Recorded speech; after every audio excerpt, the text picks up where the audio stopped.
Good morning, Los Angeles, and welcome to a meeting of the Los Angeles City Council. Today is Wednesday, July 25th, 2007, and we are here in the John Ferraro Memorial Council Chambers, room 340 of City Hall. We meet here every Tuesday, Wednesday, and Friday at 10 a.m., except for the first Friday of the month, in which we meet down at Van Nuys City Hall in our efforts to bring City Council closer to all Angelinos. I'm City Council President Eric Garcetti. I am joined today by my colleagues, Councilmember Alarcon, Councilmember Gruhl, Councilmember Huizar, Councilmember Reyes, Councilmember Weiss, Councilmember Wesson, and Councilmember Zine. We are awaiting one more council member, Ms. Hahn, to join us to achieve a quorum, or 2/3 of our council meeting. We are available online through the city's website at lacity.org, where we have live streaming video of our council meetings, as well as archived access to our past council meetings. We're also live on Channel 35, and we welcome our viewers on Channel 35, as well as those who are viewing us on the taped showing this evening. Finally, you can always call in to the city's council phone service through the Information Technology Agency, and you can listen through your phone to our council meetings and any of our committee meetings as well, and that number is 213-621-CITY. Madam Clerk, if you'll please call the roll. Alarcon, Cardenas, Gruhl, Hahn, Huizar, Labange, Parks, Perry, Reyes, Rosendahl, Smith, Weiss, Wesson, Zine, Garcetti. 10 members present and a quorum, Mr. President. Thank you very much. First order of business, please. Approval of the minutes. Mr. Zine moves and Mr. Wesson seconds. Without objection, that will be approved. Next order of business, please. Commendatory resolutions for approval. All right. Mr. Alarcon moves and Mr. Huizar seconds. Without objection, those two will be approved. Next order of business. Mr. President, would you like to go through public comments at this time? Let's run through the agenda first, please. Mr. President, there are several requests to consider, beginning with item number 11, Building and Safety, request to receive and file this matter inasmuch as the lien has been paid. Okay. Without objection, colleagues, seeing none for item 11, we will receive and file that item per the request from Building and Safety Department. Next items? Or next request? Next request is item number 29. There is a request to continue this to August 1st. Okay, colleagues, item number 29. Is there any objection to continuing that till the 1st of August? Item 29. If not, that will be so ordered as well. Next item, please. Next request is item number 39, and there is a request to continue this to July 27th. Okay. Colleagues, item number 39, if there's no objection to continuing that till the 27th of this month, that will be so ordered as well. That will be Friday. We will take that up. Next items. The last request is to continue item number 53 for 60 days to September 21st. Okay, colleagues, is there any objection to continuing item number 53? Seeing none, we'll go ahead and continue that item. Next items, please. Items number 1 through 22, with the exception of item number 11, are items noticed for public hearing. Items 1 through 10 are hearings for street lighting districts. The recommended council action is to continue the hearings and to present the ordinances on August 8th. Okay, we have a card on number 3. And on the other items, if there's no objection, we will continue the hearings until the 8th of August. So ordered. Next items? Mr. President, item number 22 is a finding for public convenience or necessity in Council District 13. A motion is required to grant the application. Okay, I'll go ahead and move that. Ms. Gruhl seconds. That objection, we'll put that in when we take the consent of those items. Well, let's go ahead. Why don't we just open the roll on that one? Close the roll, and please tabulate the vote. 10 ayes. That is approved.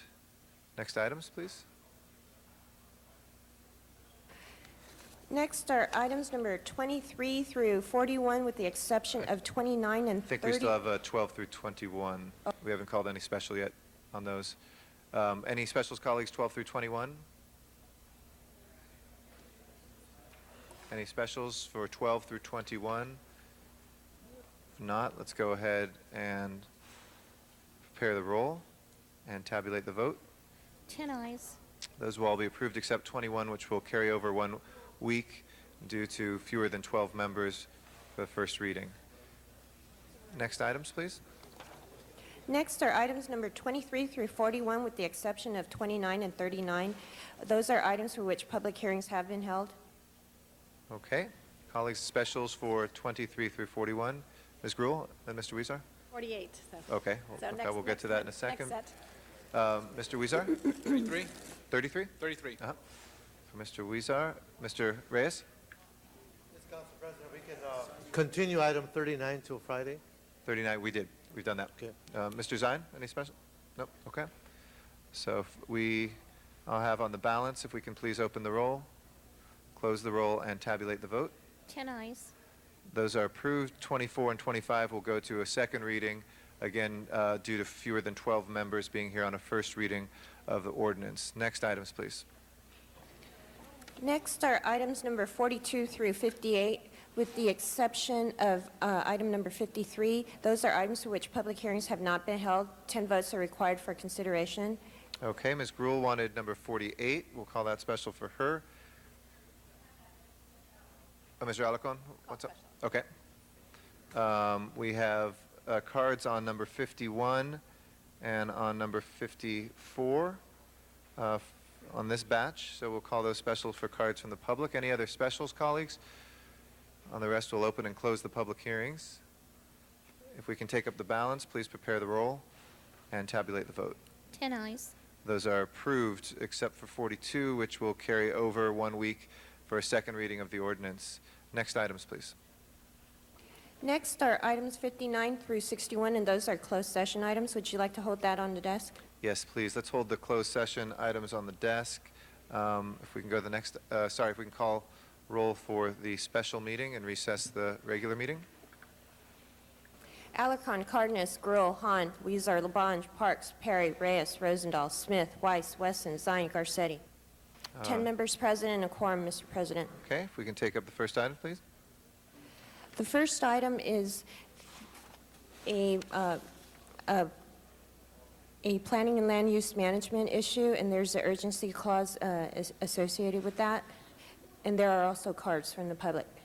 Okay, we had a public hearing on that already? Yes. Okay. Anybody wishing to call 62 special, Mr. Zine? Mr. Zine? Mr. Zine, would you like to call 62 special? Yes, sir. Okay, we'll call that special for Mr. Zine. That moved up on the priority. Yes, we have one presentation before that, but we'll take that up second if there's Thank you. not an objection. Is there any objection to taking that up out of order after our first item? Seeing none, we will do that. Next item, please. Next item is a closed session item. Let's hold that on the table, please. If we can continue those back into the regular meeting and take up the continuation agenda now. First items.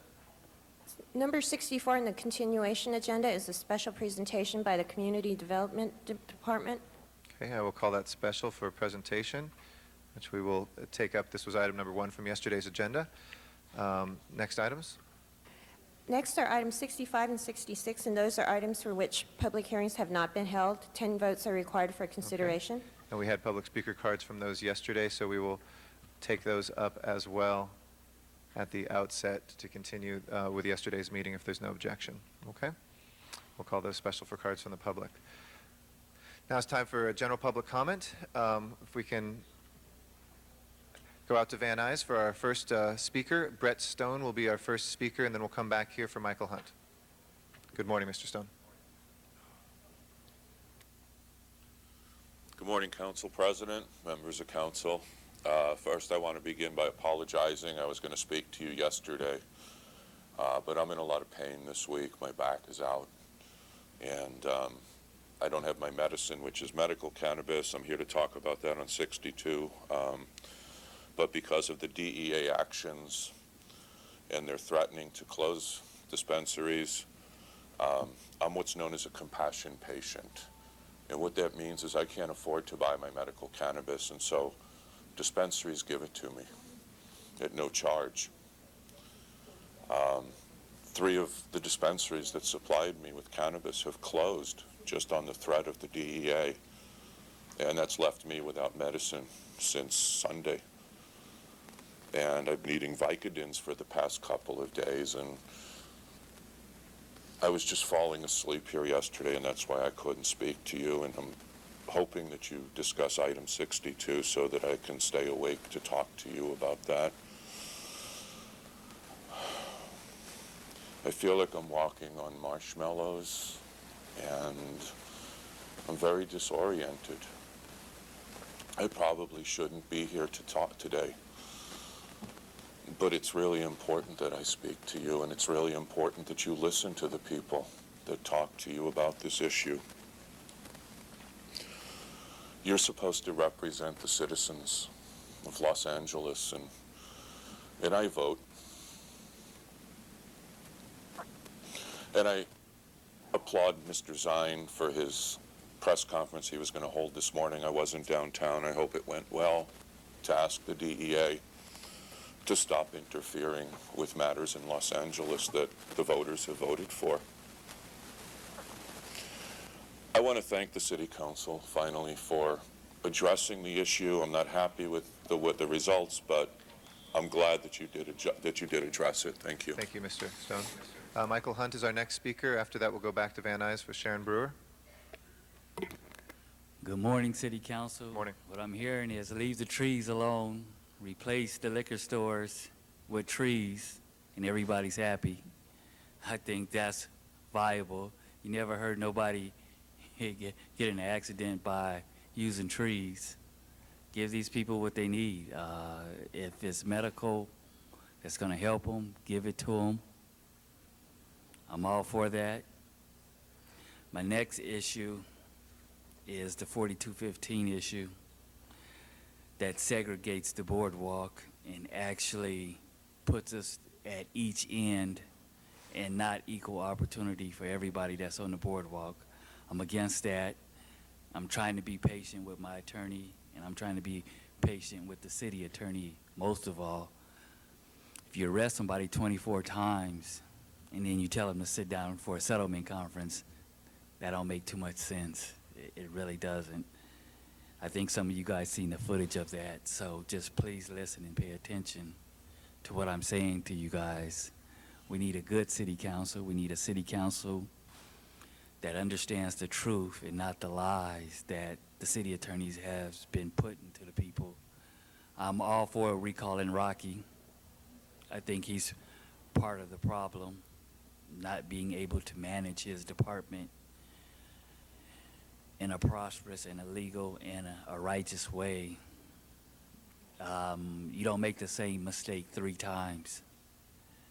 Please help me out here. Mr. 11th District, you need to really take heed of this time. You know, it don't need to be an outside the parking lot thing. It needs to be directly, it needs to be directly with you. You need to take a direct involvement in this now. It's been too long. and I'm asking the judges to call for it in. Sharon Brewer out in Van Nuys is our next speaker. Miriam Fogler will follow her. Good morning. Hi, morning. I wanted to speak on the Burrito King. Basically, I know that Burrito King ended up suing the city sometime in the 1990s. Then there's a council file 97-0300 where Burrito King wanted to get the Woodley Lakes Golf Course, and it went to the Arts, Health, and one of the committees, and they said that they disapproved awarding the Woodley Lakes Golf Course food service concession to Burrito King. Recreation and Parks went I'm sorry ahead. to interrupt, Ms. Brewer. If we can call on you for item number 61, even though it's in closed session, but for general public comment, we can't take up items outside that's for items that are not on the agenda. So would you like us to put in a card for you for item 61? I did put one in, and because you didn't call it special, that's why I went to doing No, it now. 61 has been called special, so don't worry, we will get to that. Oh, Okay? okay. Well, now that I only have 56 seconds, I still am having problem with the Encino Neighborhood Council election, and I'm hoping that somebody will look at Dunn's involvement. Also, there's still problems at Lake Balboa with safety issues and cars parking on the bike path that needs to be addressed, and Recreation and Parks is refusing to take and do anything about it. I've been trying to find out about a universal playground that's going in at Lake Balboa since June 28th and can't get anybody to go and respond to my email to let me know what's going on so I can then tell the public who are curious as to why they can't use the play area and it's fenced off. So there's problems with the different departments, Recreation and Parks specifically, and Dunn getting back to the public. Thank you. Would you like a few more seconds? Or are you okay? No, that's okay. Okay, thank you. I'm fine. Miriam Fogler is our next speaker. And then Arnold Sachs here in council chambers will follow Ms. Fogler. Good morning. Good morning. I like to be representing not just you, but also the public, because I'm here to be impartial and be objective. And I'm asking you to please put Prop R back on the ballot, repeal it, and go through the signature gathering for Prop R, and let's get the signatures from the people.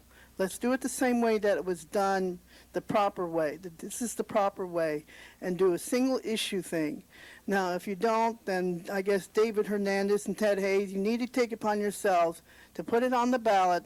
No two issues to be placed on any issue no two issues at the same time to be placed on the city ballot ever again, and that you need to repeal the R yourselves, because obviously we have 15 aristocrats here don't want to follow the process of democracy here, who want to make poor David Hernandez and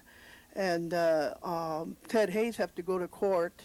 I think this is the most evasive and most corrupt way to doing this, because some of the unions like 770 supported the Prop R thing, and you got Richard Reardon that gave money to the Prop R cause.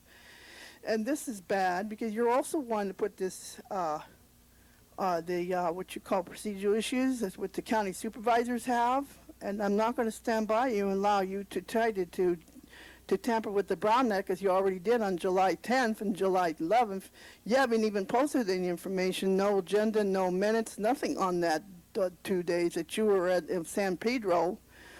That's why you want to hide yourselves, because you don't want to have community announcements, because you don't want the public to know anything. So that's why you're putting in procedural issues and that you want to try to hurt us. Thank you for those comments. Again, as it was announced last week, the minutes from the open meetings on July 10th and 11th will be online shortly, probably the beginning of next week, so we'll certainly announce that when that comes forward. Arnold Sachs is our next speaker, and after that will be Lenganji Chase Siame. Good morning, council members. Good morning. Thank you very much. I've come before you several times regarding the construction authorities for the MTA, and lo and behold, yesterday, when I was leaving, I noticed on the bulletin board a motion, and I believe this could be the answer that I'm seeking, that and I didn't even know it, that the LADBS, the Los Angeles Department of Bullshit, meets... Sir, if I could respectfully ask you I to please not use that language. apologize for that, but that's the an acronym that I see. I believe that I can speak before them in regarding the construction authorities because can't seem to get an answer from the city council. I respectfully ask Councilman Wesson, who was with the State Assembly, and Councilman Alarcon, who was in the State Assembly, what are the criteria for creating the construction authorities? And if there is such a thing, why isn't it followed with the East Side construction, East Side, the Gold Line East Side extension? Again, we're talking funding. Almost $54 million a year in budget. That comes to a little over $3.7 million per council district for transportation-related subjects. Tell your constituents that you turned down $3.7 million a year because they needed to have a Foothill Construction Authority, which does what? A Pasadena Gold Line Construction Authority that does what? An Expo Construction Authority, when the Gold Line East Side Extension cost over $800 million, which is more than the Expo line, more than the Foothill line, and way more than the Green Line would cost because that's the shortest construction available. I'd also like to point out that I guess my time is up. Thank you very much. Thank you. And I know I don't believe you're a direct constituent of mine or that we have direct authority, but again, my transportation deputy, who you've sat down with before, is available to answer those questions and to refer you to the right people, the MTA, which is the proper authority. We'd be happy to pass that on. Our next speaker is Mr. Siame.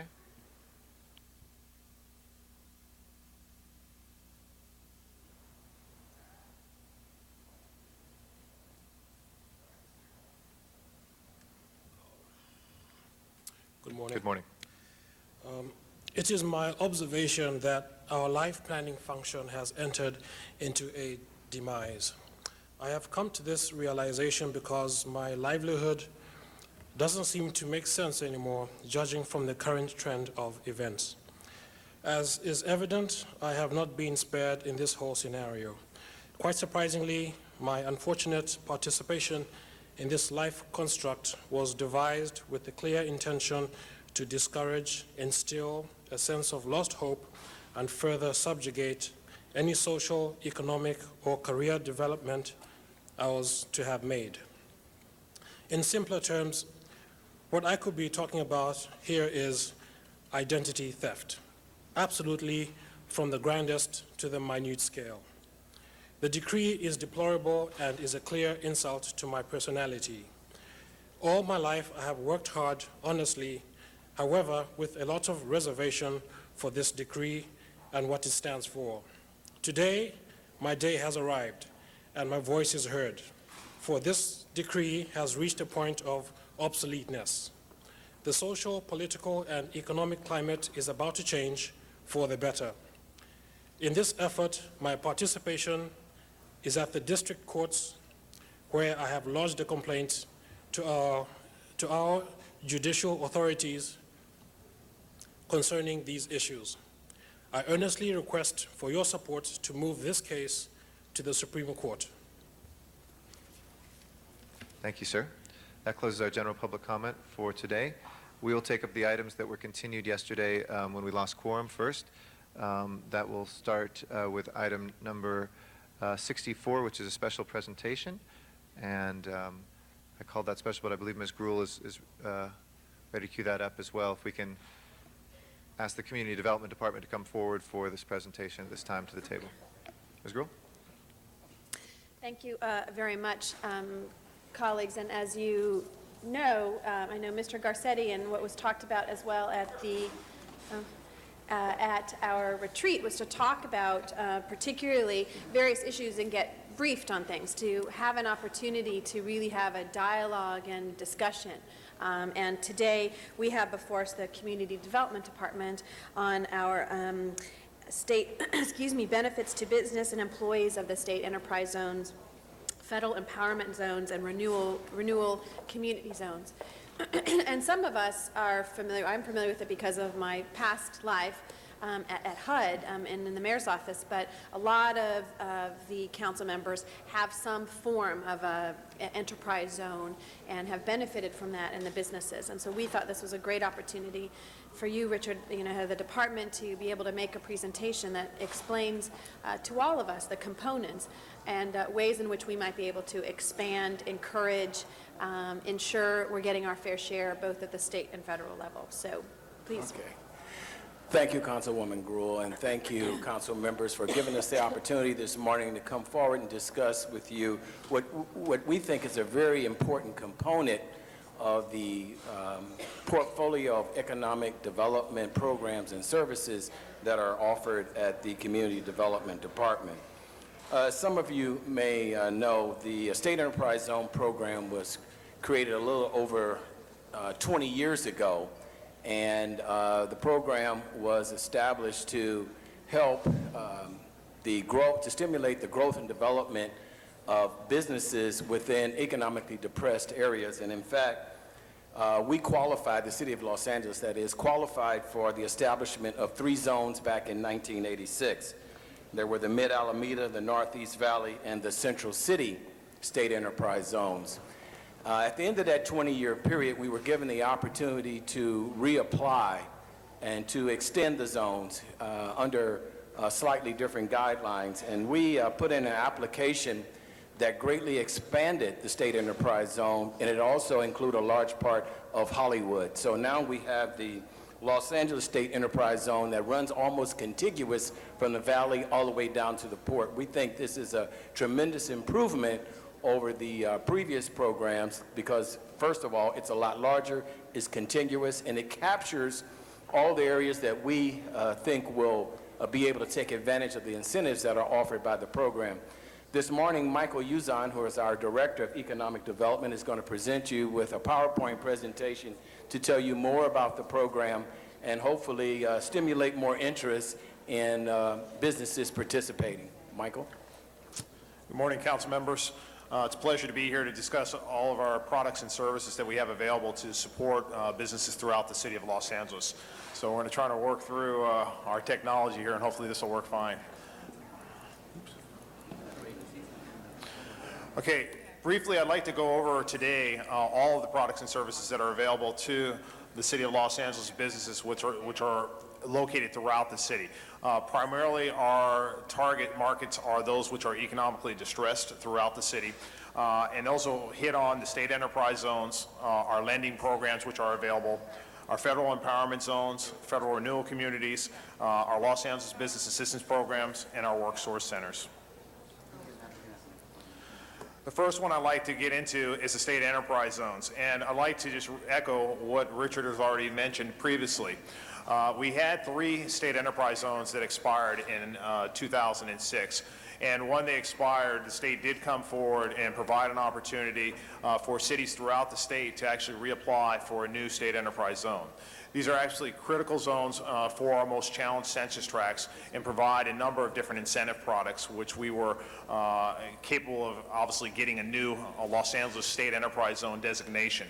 Currently, right now, we're under a conditional designation, and there's some aspects which we have to basically meet in order to get a final approval. However, we are moving forward with that, and the state allows us during this conditional period to actually take advantage of all of the programs, incentives, and tax credits that are available. Just briefly, some of the more important elements of the state enterprise zone that are available to businesses within these areas include the state hiring tax credit. The state hiring tax credit allows businesses to take advantage of a state hiring tax credit over a 5-year period, which drastically reduces their state tax liabilities for each individual that is employed from a targeted area. And also there's a list of criteria which we can discuss in more detail. The second most important element is most likely the Department of Water and Power rate reduction, which the city has provided as part of the state enterprise zone. That's a rate reduction that begins over a 5-year period at a 35% rate reduction. That is a significant reduction for those heavy power users that are located within the state enterprise zones. Additionally, other components include things such as the net operating and loss carry forwards, net sales tax deductions, net interest deductions, and sales and tax credits.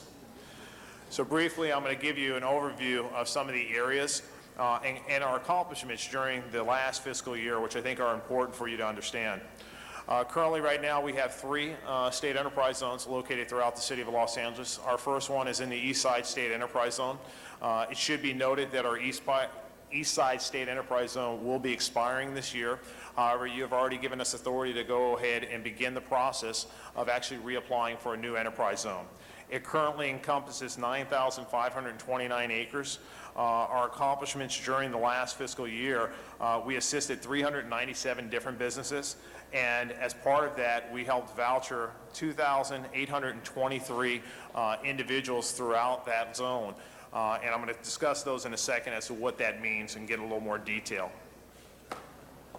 Our next zone is our Harbor State Enterprise Zone, and again, this enterprise zone encompasses 12,338 acres.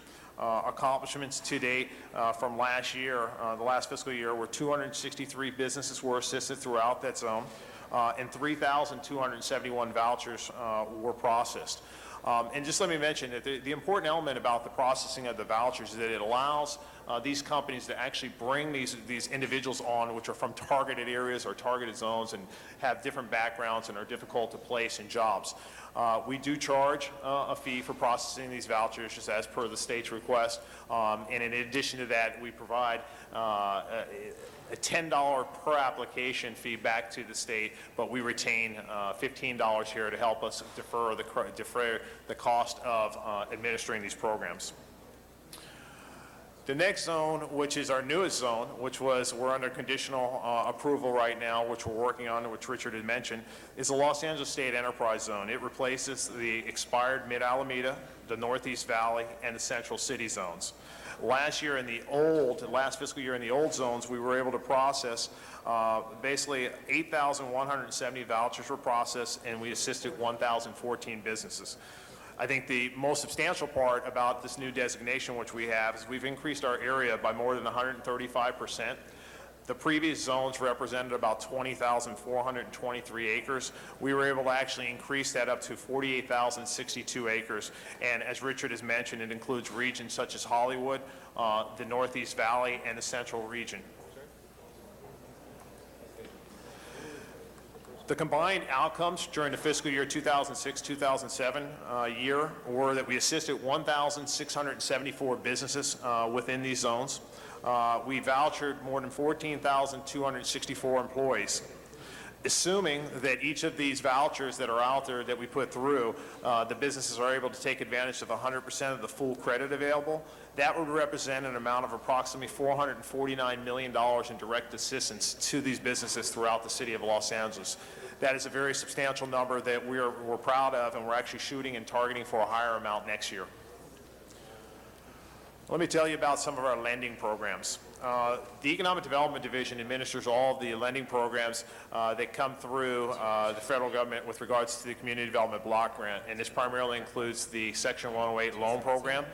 The Section 108 loan program allows us to leverage our block grant ability.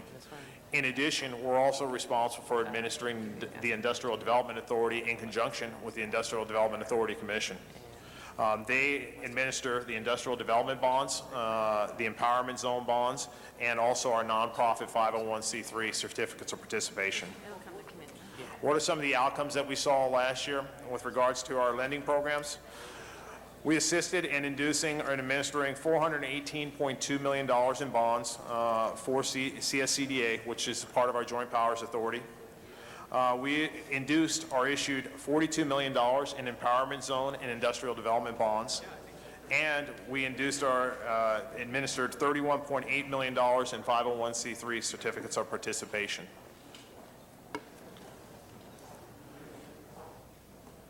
With respect to the federal empowerment zones, this is another designation throughout the city, primarily encompassing our South Los Angeles region and portions of our downtown area, and we also have a portion out by the Hanson Dam area in Pacoima.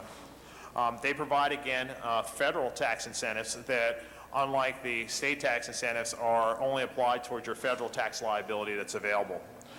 They again provide the increased 179 expense deductions, so if you're buying equipment or materials to support your business, you can actually accelerate those depreciation much quicker than you would otherwise. Again, the most important element is the federal tax hiring credit. Similar to the state enterprise zone, this is a credit that's applied over a duration of time against the federal tax liability that the businesses has against their income. The DWP electrical rate reduction is similar to what we have in the state enterprise zones, and then we have a waiver of business taxes. An idea of what the area looks like, I know the map's kind of hard to see, but each one of you have one individually. It's basically, again, it encompasses a large area within South Los Angeles, portions of the downtown core, and also out in the valley. Major outcomes for that, we can't really track the actual tax hiring credits that have been taken because that information is not provided by the IRS to us. However, we do know that we've administered $32 million in empowerment zone bonds during the last fiscal year.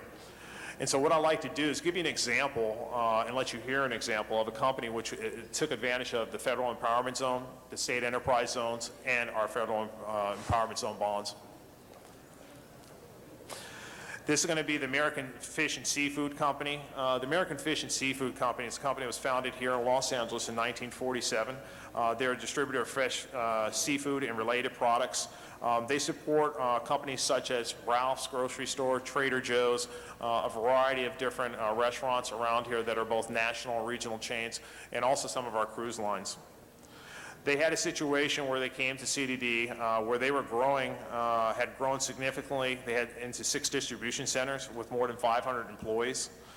They needed to build a new headquarters and were contemplating leaving the city, which would obviously be a major impact to us. They needed a state-of-the-art plant that can basically house their new headquarters. What was our solution? Well, we did a combination of things. We obviously, they're located in the eastern portion of the downtown core over in the industrial area, and they had actually a site that they had acquired some years ago when the company was originally founded. We were able to provide them with lending product through our empowerment zone that allowed them to actually facilitate and build this new headquarters, which they did not believe they had that opportunity to do here in the city of LA. They also took advantage of the state enterprise zone and federal empowerment zone tax incentives and credits. And what was the result? They constructed and equipped the new facility within the city limits, and we were able to retain those jobs here. I'm going to let you hear from Mr. James Dozaki, who is one of the founding family members of American Fish. Maybe I won't if the sound doesn't work. Okay. What this was a clip from Mr. James Dozaki, and Mr. Dozaki basically was explaining the benefits that were available to his company with American Fish. Those benefits enabled them to actually retain that company here in the city of Los Angeles. And as each of you know, we sometimes run into challenges with regards to companies staying here, given the expenses of our land. It's very, very difficult for a lot of companies to work within it, and these incentives provide those opportunities. Okay, moving on to the federal renewal community. The federal renewal community is another federal designated area that provides different tax credits and incentives. The most important of those being what's known as commercial revitalization tax deduction. That deduction basically enables a business who actually gets a certificate of occupancy on a particular building that they've gone through, renovated, rehabbed, or actually built from new construction from scratch. To actually take advantage of a direct credit against their federal tax liability. This can be substantial. Last year, we were able to get out the door approximately a little over $10 million in CRD, which was allowed us to retain 128 employees in the city.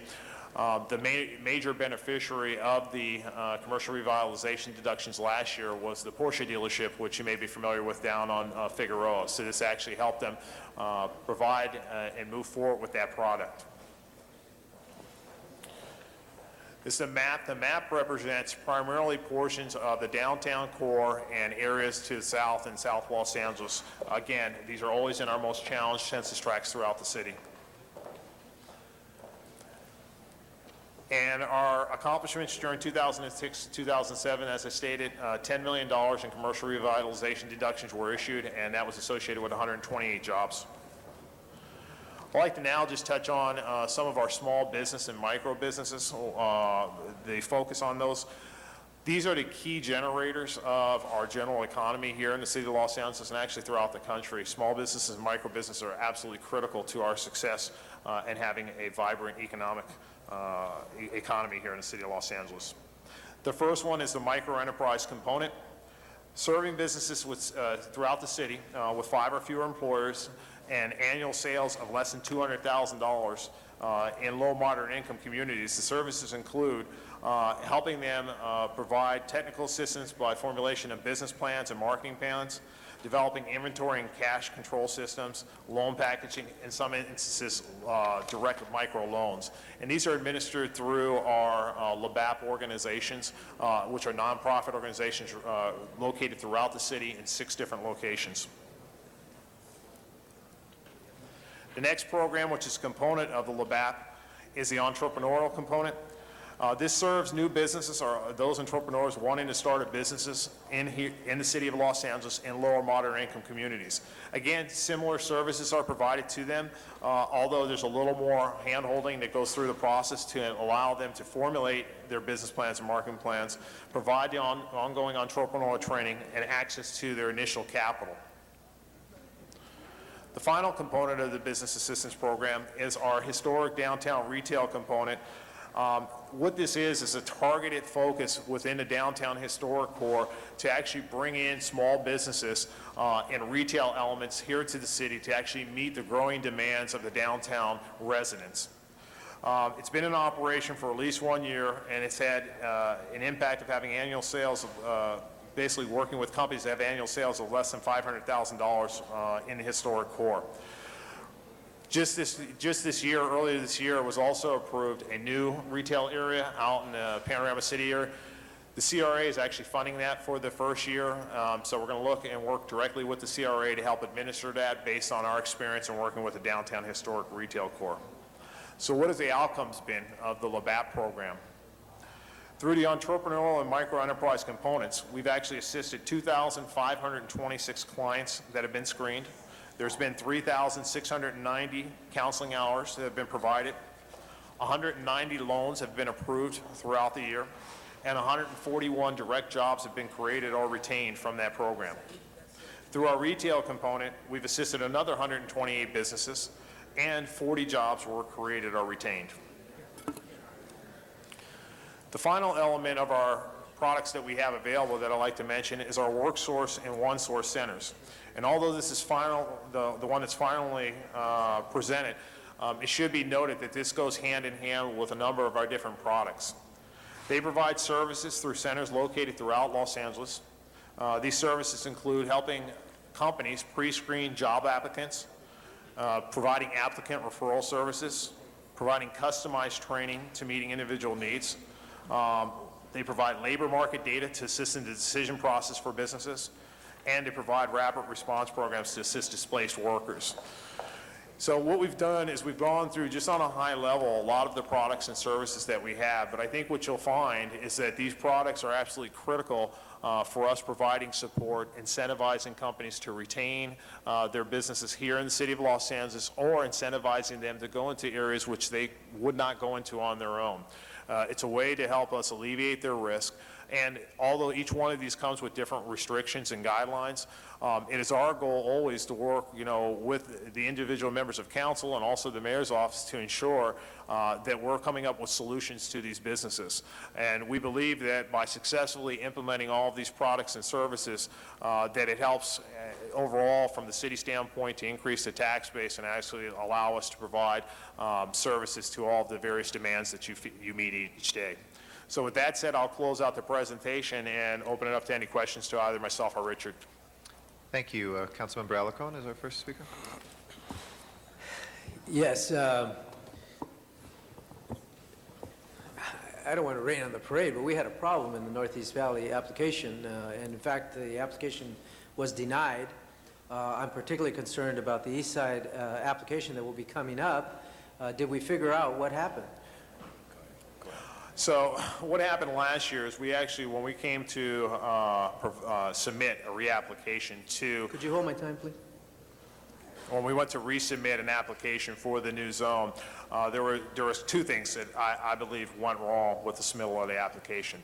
First of all, with the timing, we were forced to actually use internal city staff, which, quite frankly, every other city around the state had actually went out to external consultants, and we obviously understand what the benefit of that is. Maybe you could explain that. Okay, the external consultants provide a way to package and present the information that we have in the most effective manner. In addition to that, it's a matter of basically meeting the new needs of the state. The state actually changed some of the application requirements, which were different from our previous years. Additionally, they were asking for specific criteria that measured the direct results of the state enterprise zone. That was not required when these applications were submitted more than 20 years ago.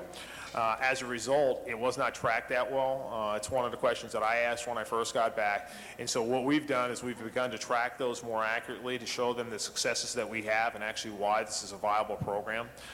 So as a result of that, when we submitted our application, it was not scored in a favorable manner, and it required an extensive effort, obviously, from both the mayor and the council offices to ensure that we were successful in getting that application.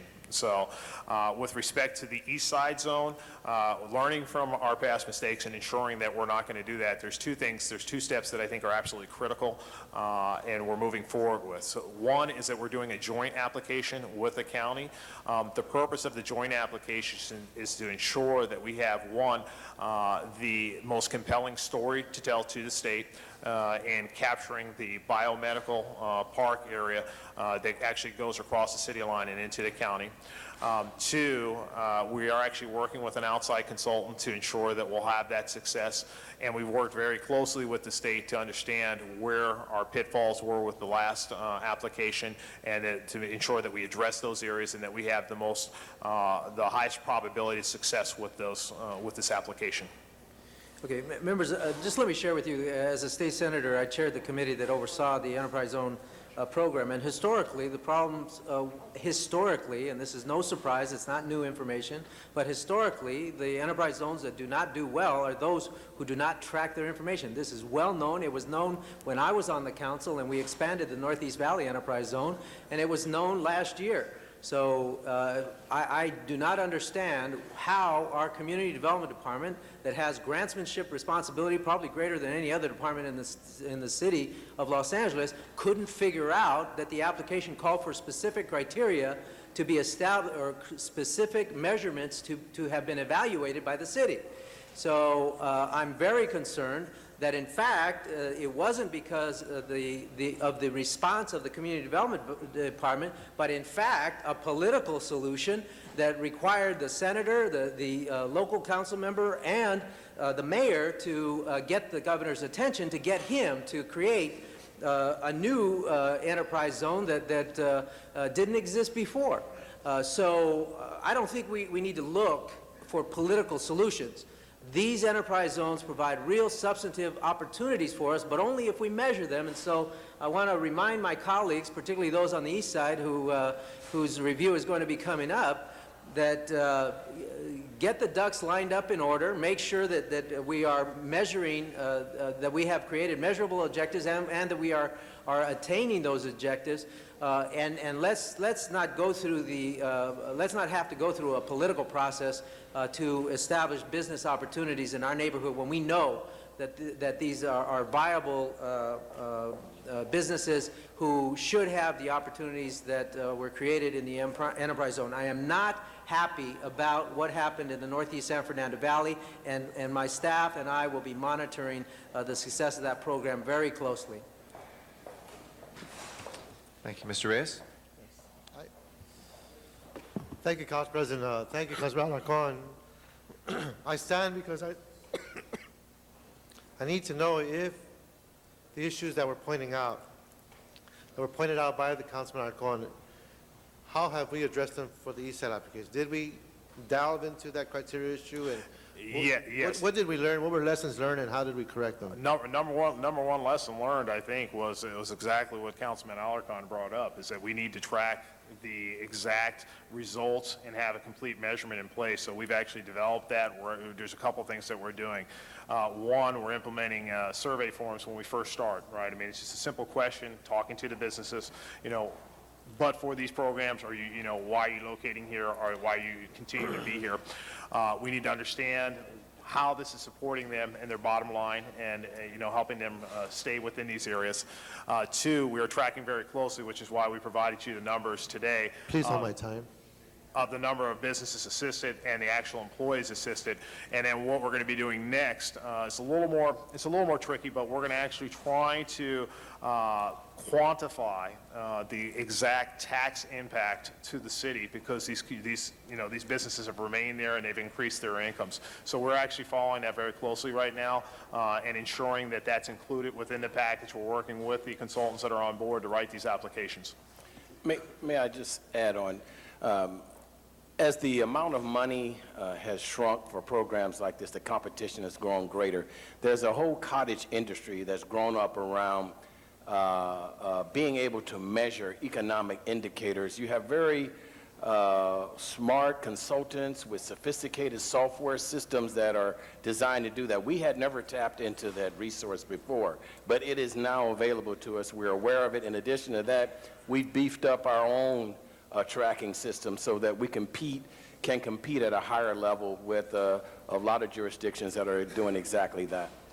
Given technology what it is today, the capacity to access the data you are working with without violating security or violating personal information, can the council office interlink with your database and or your systems so we can understand what you're doing at the street level? Obviously, 250,000 people in one district. I know the East Side, Northeast has a history of putting together federal and state enterprise zones. But as former Councilman Hernandez made observations earlier, where we are weak is how we integrate and communicate with departments, and how we use our own capacity to use discretion and creative incentives for inducing private investment. The example that comes to mind is parking.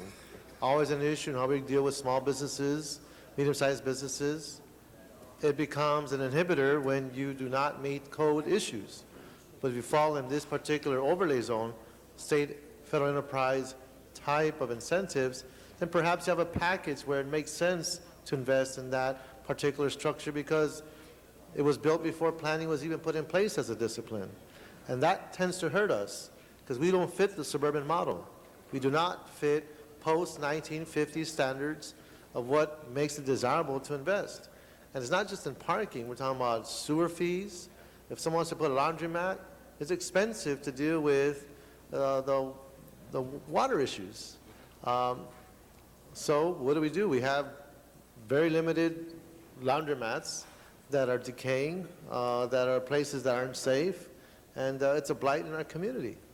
So these are the kinds of issues that we should be able to access. And I want to know if we have the capacity to council to interface with your database, with your information, so that we know what the CAO's office is doing, what the mayor's office is doing. We get invited to stuff and we say, wow, do you know we're going to do this in your district?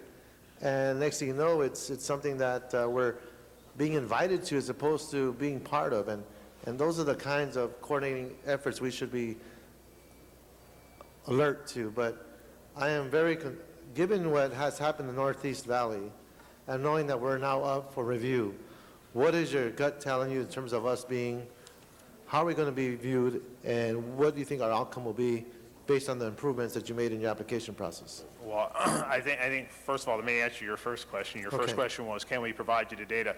Yes, the data we're getting right now, we don't get any of that tax information, so that's, all that data is available to you. We can provide that and package it in a way so you can understand what the impact is on your particular communities. With respect to the question or the discussion about, kind of integrating and making sure that we have a cohesive economic model here in the city of LA. Definitely, it's been our biggest challenge. I mean, we've got to get better at that and communicating, and I think the departments are working together, and we're trying to make sure that we are inclusive of not only the council office, but also the mayor's office on all of these, because it's going to require a more strategic approach and a much more bundled approach with all of our products and incentives. With respect to your final question around what I feel about the East Side application, I think that the learnings that came out of the last application that we submitted have all been incorporated. Not only that, we're actually trying to improve upon even those in talking and looking at some of the other applications that were submitted and working directly hand in hand, not only with our outside consultants, but working with our other city departments that work hand in hand with us, DWP, the CRA.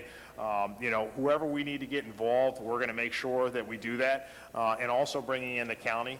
My gut feeling is that we're going to be successful, and I think that people will be surprised over the last application that we submitted of the improvements that they'll see and actually what we're doing and how it's going to impact the city of Los Angeles. Will you be in a position to come to a council office and say, these are priorities in terms of how we view our incentives, our investment strategy? This is how we're going to leverage the state enterprise zone. These are the candidate sites. These are the industries that we're focused on. Council member, what are your priorities? What are you working on? How do we cooperate with you so that we can have a win-win scenario?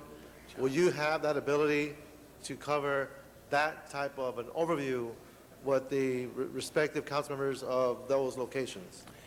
Councilman, indeed, that is our goal, but it's even a broader goal than that, in that we're working now toward a citywide economic development strategy. This is a part of it, but that is indeed a strong cornerstone for building what we hope will be an effective citywide economic development strategy. Yeah, and I think, and more important to note, that we didn't have on the application that we originally submitted. We now have gone through and did a very detailed economic analysis of the entire city as to what industries we should be focusing on and where we can actually build competitive advantage or have competitive advantage. That information will be shared with every council member, because I think it's absolutely critical to have. I have city-owned property that are used for maintenance yards. A vast percentage of those lots are used for surface parking. Underused land, dormant land. For the department, they're saying it's very important and valuable that we keep what we have, but it's always been almost a fiefdom mentality of how each department wants to secure its own space and control it. I don't think we can afford that anymore, given a limited number of land that is available. I would love to see how we leverage our control of land to create a mixed-use, mixed-income environments that allows us to maintain our city functions, but takes advantage of our airspace and collapse these parking facilities into one site and free up that land that's being used for essentially just parking spaces and not being very productive. It's particularly true in my district because I have a large number of maintenance yards, and the city's become, quite frankly, the biggest slumlord in my district in certain pockets. And here you have state incentives, you have this great economic development strategy you described, but yet right in front of us is probably one of the biggest cost factors for investment is cost of land, and we own it. So that's something I'm hoping we could evolve into, and I'd love to have that kind of analysis and breakdown, and maybe even have some of the departments like Bureau of Sanitation, Transportation, and Fire Department look at their asset base and say, what are we really doing with our property, and are we really maximizing our return and our tax capacity in creating new business and creating mixed use and these mixed income environments. So that would be my challenge to you. I'm hoping we can reach that point. And when do you think you can come and visit us after the break? We can definitely come and talk to you, and then obviously set up some follow-up meeting to actually devise those strategies and help you get there. Thank you. Thank you very much, Mr. Reyes. Mr. Zine, for the first time, Mr. Garcetti? Okay, you didn't, okay, all right, Mr. Zine for the first time, then Mr. Garcetti for the first time, and then Ms. Gruhl for the second time. Sorry, I'm sorry, it was Mr. Garcetti, Thank you very much, Madam President. I guess it was Mr. Zine's itchy finger over there, right? Thank you. I wanted to thank you for the presentation today, and while very much acknowledging the concerns, because we have overlap in those areas as well as the needs in the Northeast San Fernando Valley, I also was the recipient of good news with the incorporation of Hollywood, which built on a number of tools that we had as well that are not necessarily under the purview of the Community Development Department, but we have the ability to completely waive our city's gross receipts tax for any entertainment-related business in our CRA area in Hollywood, combined with the good success that we've had here with our empowerment zones and enterprise communities as well. I think we're in a unique place that we want to let businesses know what we have out there, which was the purpose of doing this. If you need help with employees, we can help pay for new employees, train them, give them half of those salaries, work with great workforce centers that are in your neighborhood and provide that. If you want a tax break, we want you to locate here in Los Angeles. If you want to grow your business, we have the tools to do that as well.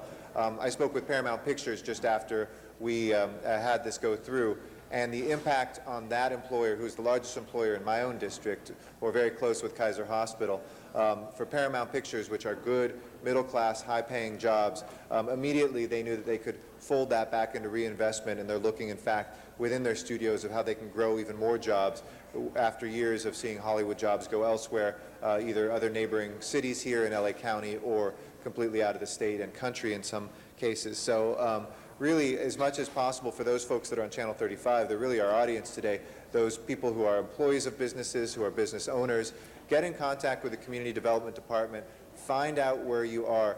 Because just as we've had an effort, colleagues in the City Council, to deal with things like the Earned Income Tax Credit, which is money on the table for our lower income, hardworking residents here, we see too many of those residents not take advantage of that tax credit. We could literally put, we estimated, close to $1 billion in our local economy if people just got the EITC that they deserve. Similarly, with our empowerment zones, we have too many businesses that don't realize the benefits that they can gain from them. That's like leaving money on the table. And for Los Angeles, which has ramped up its efforts to do better at the state level and the federal level, once we win these zones, it's very critical to take advantage. So we're working with our local chambers. We encourage CDD to do the same as you have been, and to really get that word out there, because we're the folks who can bring that gospel out within the communities and make sure dollars and jobs return to Los Angeles. So I just wanted to thank you for the presentation and keep up the good work in ensuring that we retain those, we expand them, and that we gain the new ones that we did. Thank you. Thank you. Thank you very much, Mr. Garcetti. There are no more speakers in the queue. So, Madam Clerk, would you please open the roll? Two. Note and file? Okay. Without objection, we will note and file this report. Thank you very much. Next item.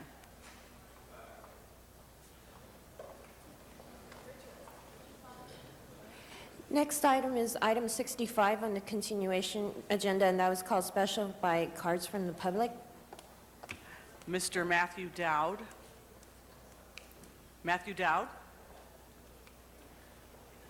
All right, he's not coming forward. All right, Madam Clerk, there's no speakers in the queue. Please open the roll on that item.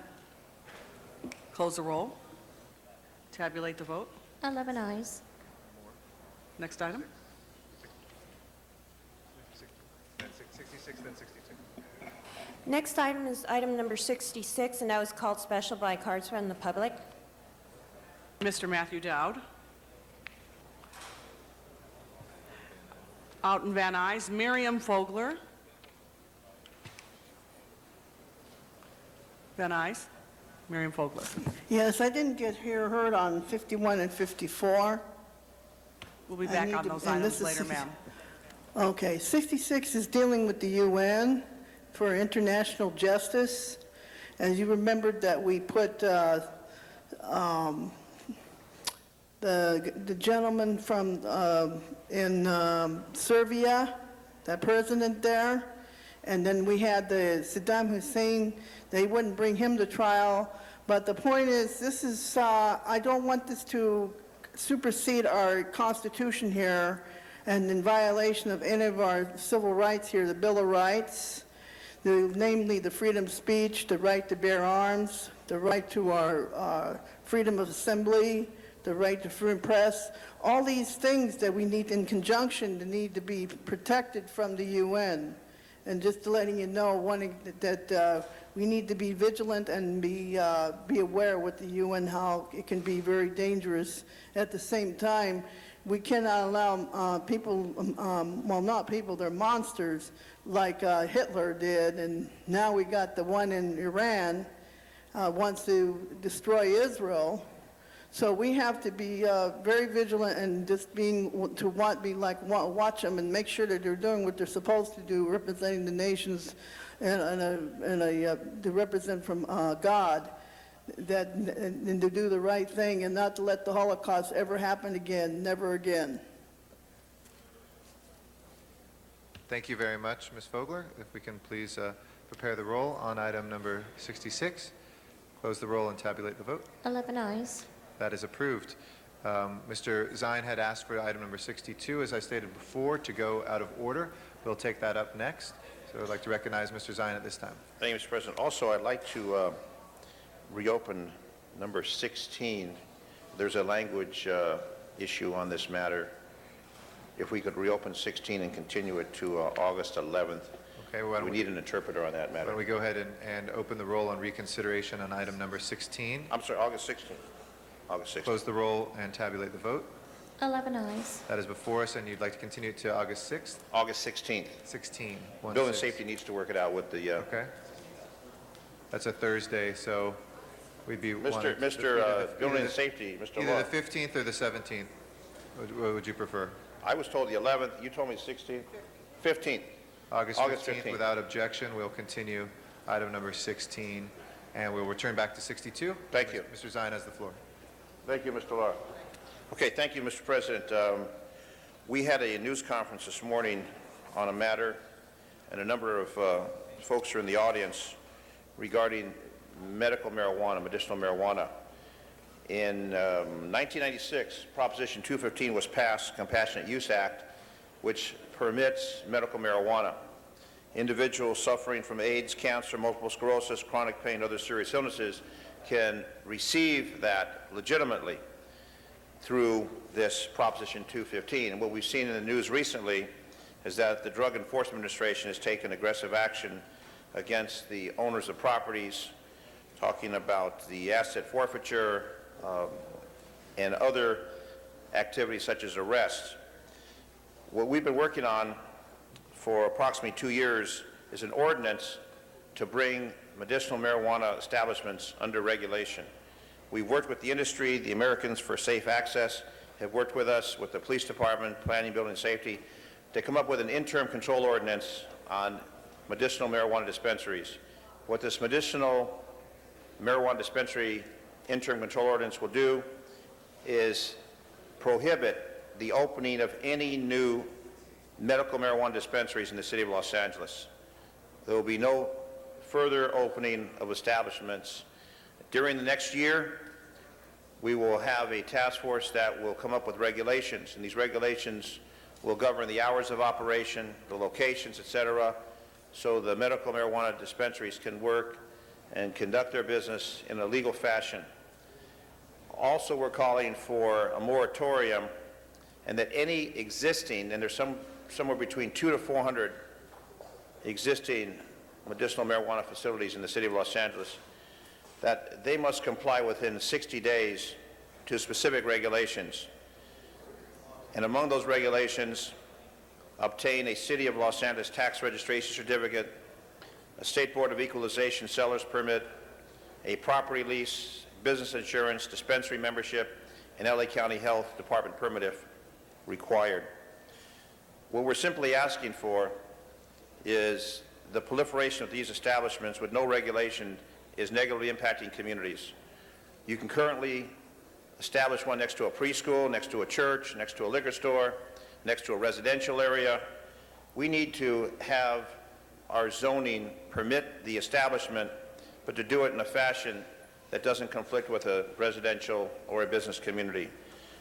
We've met with the representatives from the community. Many of them are cancer and AIDS patients that rely on this. And the difference between medicinal marijuana and marijuana that people use to get high is that medicinal marijuana counters some of the devastating impact of drugs that people use to stay alive. nausea in particular, and medicinal marijuana eliminates that nausea so they can eat and function in somewhat normal fashion. Many of these people would be would they be in jail or they'd be dead if they didn't have the ability to survive, and that's what medicinal marijuana is all about. So what we're asking for is that the council support this interim control ordinance. Also, simultaneous in Congress at this particular time, the Hinchey-Rohrabacher Amendment is asking that the Drug Enforcement Administration cease and desist their action against medicinal marijuana in those states, including California, in particular Los Angeles, where we have regulations that are in place or going to shortly be in place. So I would ask that we support this. In addition, once this passes, I'm going to be sending a letter to the DA administration asking them to cease and desist and work with us and not against us in trying to come up with a control mechanism so people who are in need of medicinal marijuana can utilize that without fear of arrest, and they can live as productive life as possible.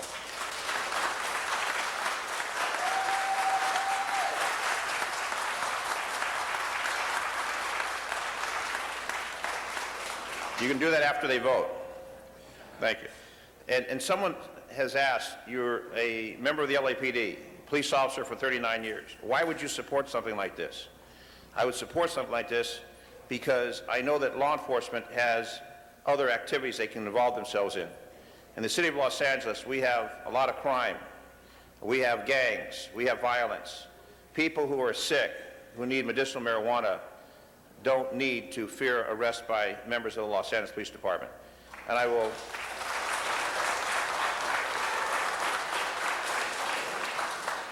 Chief Bratton and the LAPD support what we're doing in this.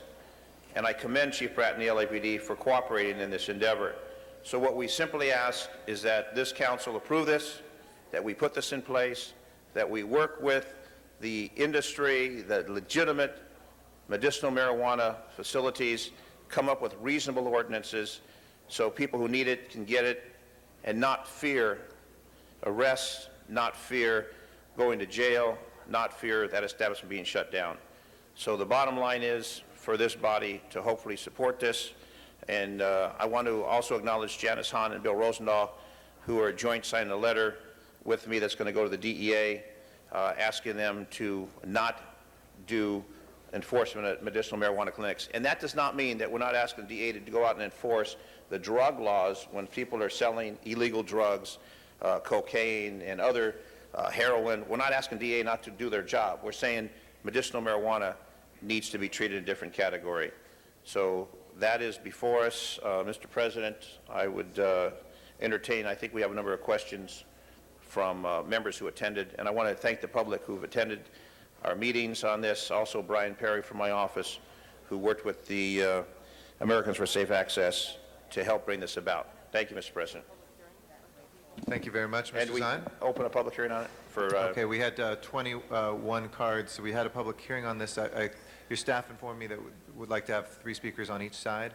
That's fine. Okay, so we will go ahead. A number of the cards are filled out without a for or against, so there's some that are clearly on the for side, so I will call on those first.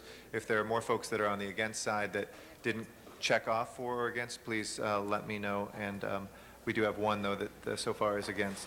The first speaker will be Don Duncan, coming forward. And then Sarah Armstrong will follow Don Duncan. Good morning. Good morning, Mr. President. Council members, thank you very much for hearing us this morning. I would like to also thank Councilmember Zine for his foresight and his leadership and persistence in moving this issue forward.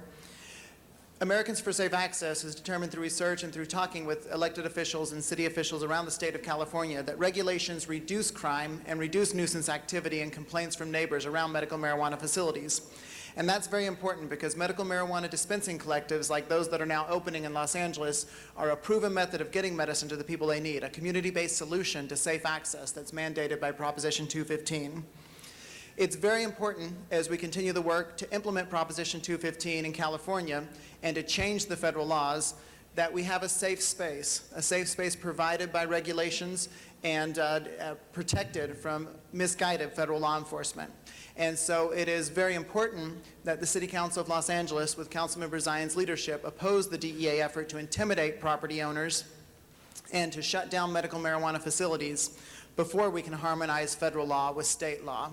And so I want to thank those of you who are joining Councilmember Zion and encourage the others of you to sign on to that letter so that we can tell the DEA to stop intimidating these landlords and to allow the City Council to complete the important work of regulating medical marijuana facilities in our city for the benefit both of the patients and of the neighborhoods.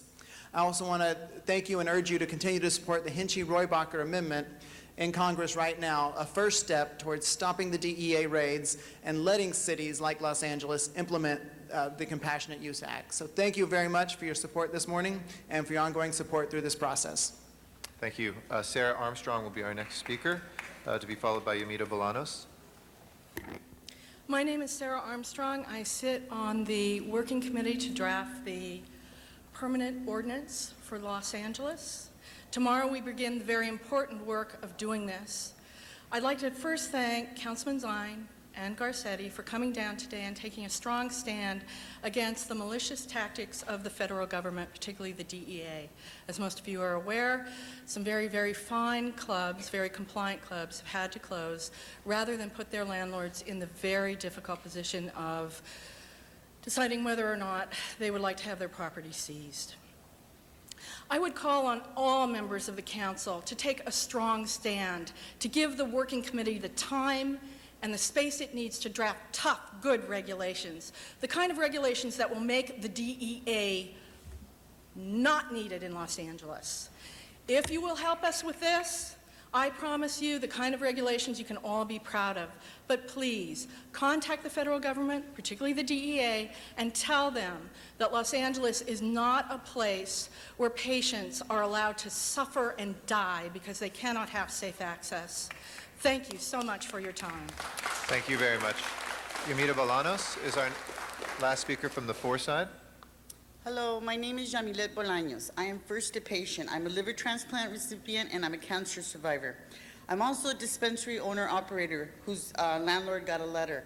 And I'm begging you guys to pass this moratorium today because we need regulations. I'm part of the Greater Los Angeles Caregivers Alliance, and there's a lot of clubs that are standing with us. We want regulation. We just want you to give us the rules so that we can follow them. I want to thank Councilman Zine for championing our cause. Thank you so much. You don't know how much I appreciate what you're doing for us. Thank you so much. And I urge the rest of the council to please vote for this moratorium and give us regulations. It's what we need. Thank you so much. Thank you.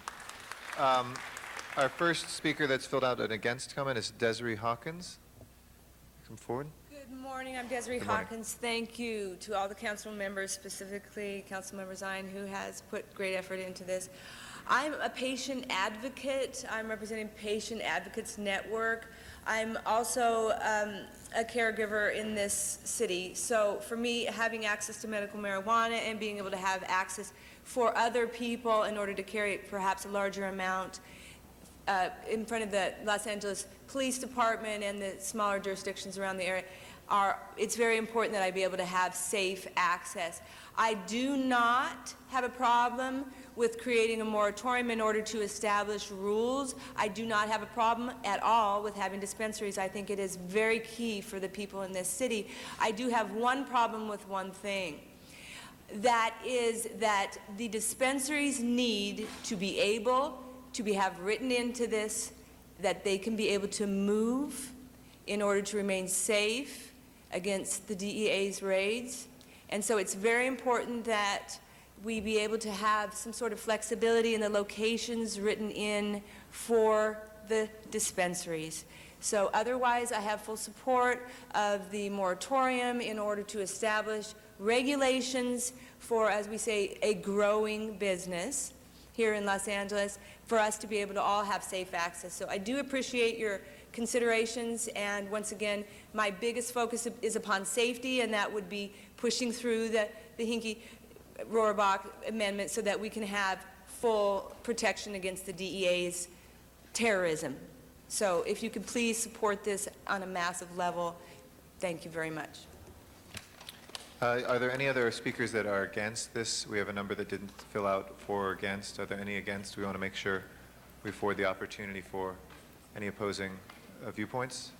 Okay, if not, I'd like to read to the record the names of the others who filled out speaker cards.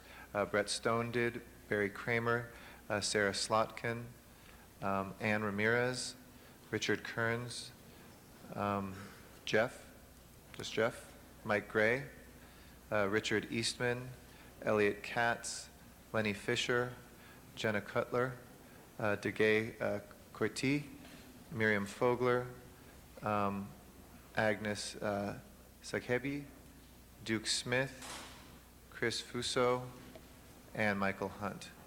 So with that, we'll close the public hearing on this. And first, I'd like to recognize Ms. Hahn. Ms. Hahn? Thank you, Mr. President. Well, I certainly rise to support what you're doing, Councilmember Zine, and I think it's really great that actually you're the one championing the cause to make sure that those who need access to these medical marijuana dispensaries are able to get it safely and, again, without fear of being harassed, and that the landlords that are involved in this are not pulling out because of the harassment they're getting and the threats that they're getting. But I love it that you're a good Republican, you're a good law enforcement officer, and yet what you're saying is, what the DOJ folks are doing is not good law enforcement, and it's certainly not humane in any way. And I think it's important that today we say in a strong voice that we don't think that they ought to be using those kind of tactics on what we in California have declared to be legally safe.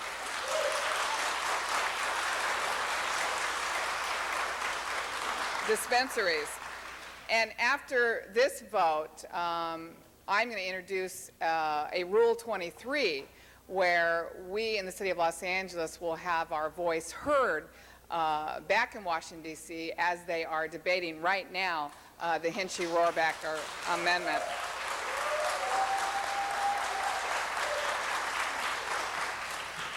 But I think what we're doing today is very responsible and is very right.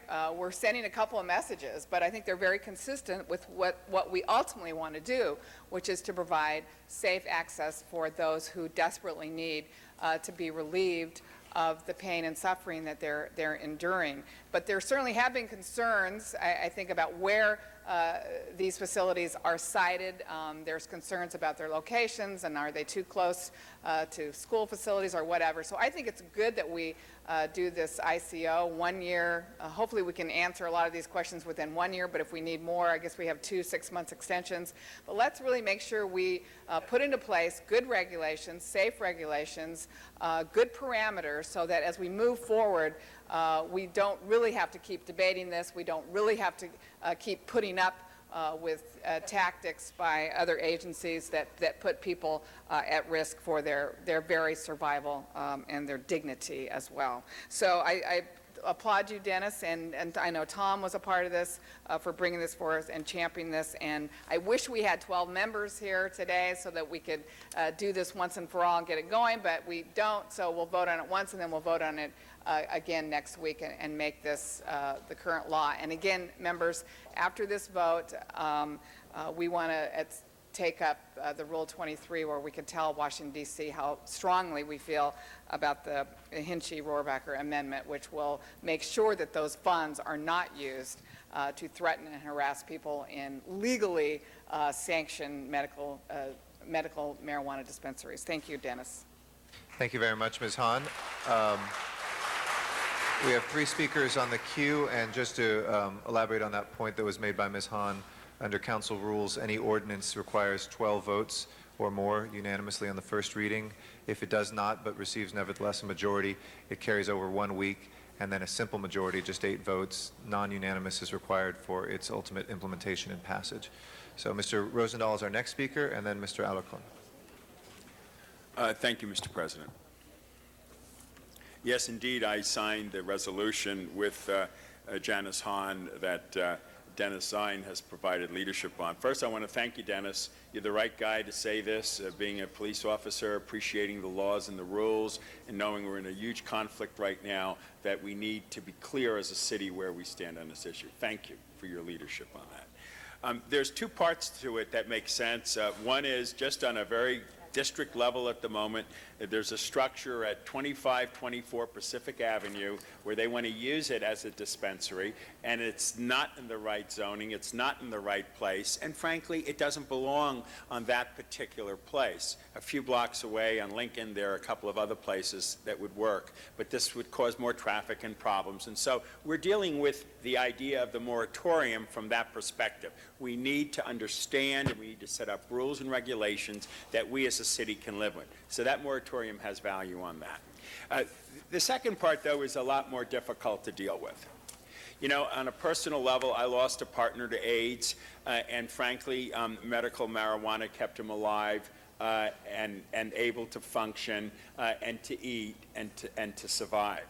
Unfortunately, the federal government has made marijuana totally illegal, period. And they've spent no money on research about the medicinal usage, possibly, of marijuana. Mr. President, it's a big joke. We have 172,000 people in our prison in this state. We have 2.2 million people in prison across the nation. We have 25% of the world's people incarcerated. We're only 5% of the world's people. And a lot of it has to do with drugs. And a lot of it, frankly, in the last few years has to do with marijuana. And there are people who are being destroyed by the law, the federal law that exists. It fuels the underground. The outrageous discussion we've been having about gangs. These gangs get funds from illegal drugs. They set up territories. If this whole issue was discussed in Washington with real leadership, talking about health issues, talking about addiction issues, and not making these criminal issues, we wouldn't be filling our prisons with people who shouldn't be there.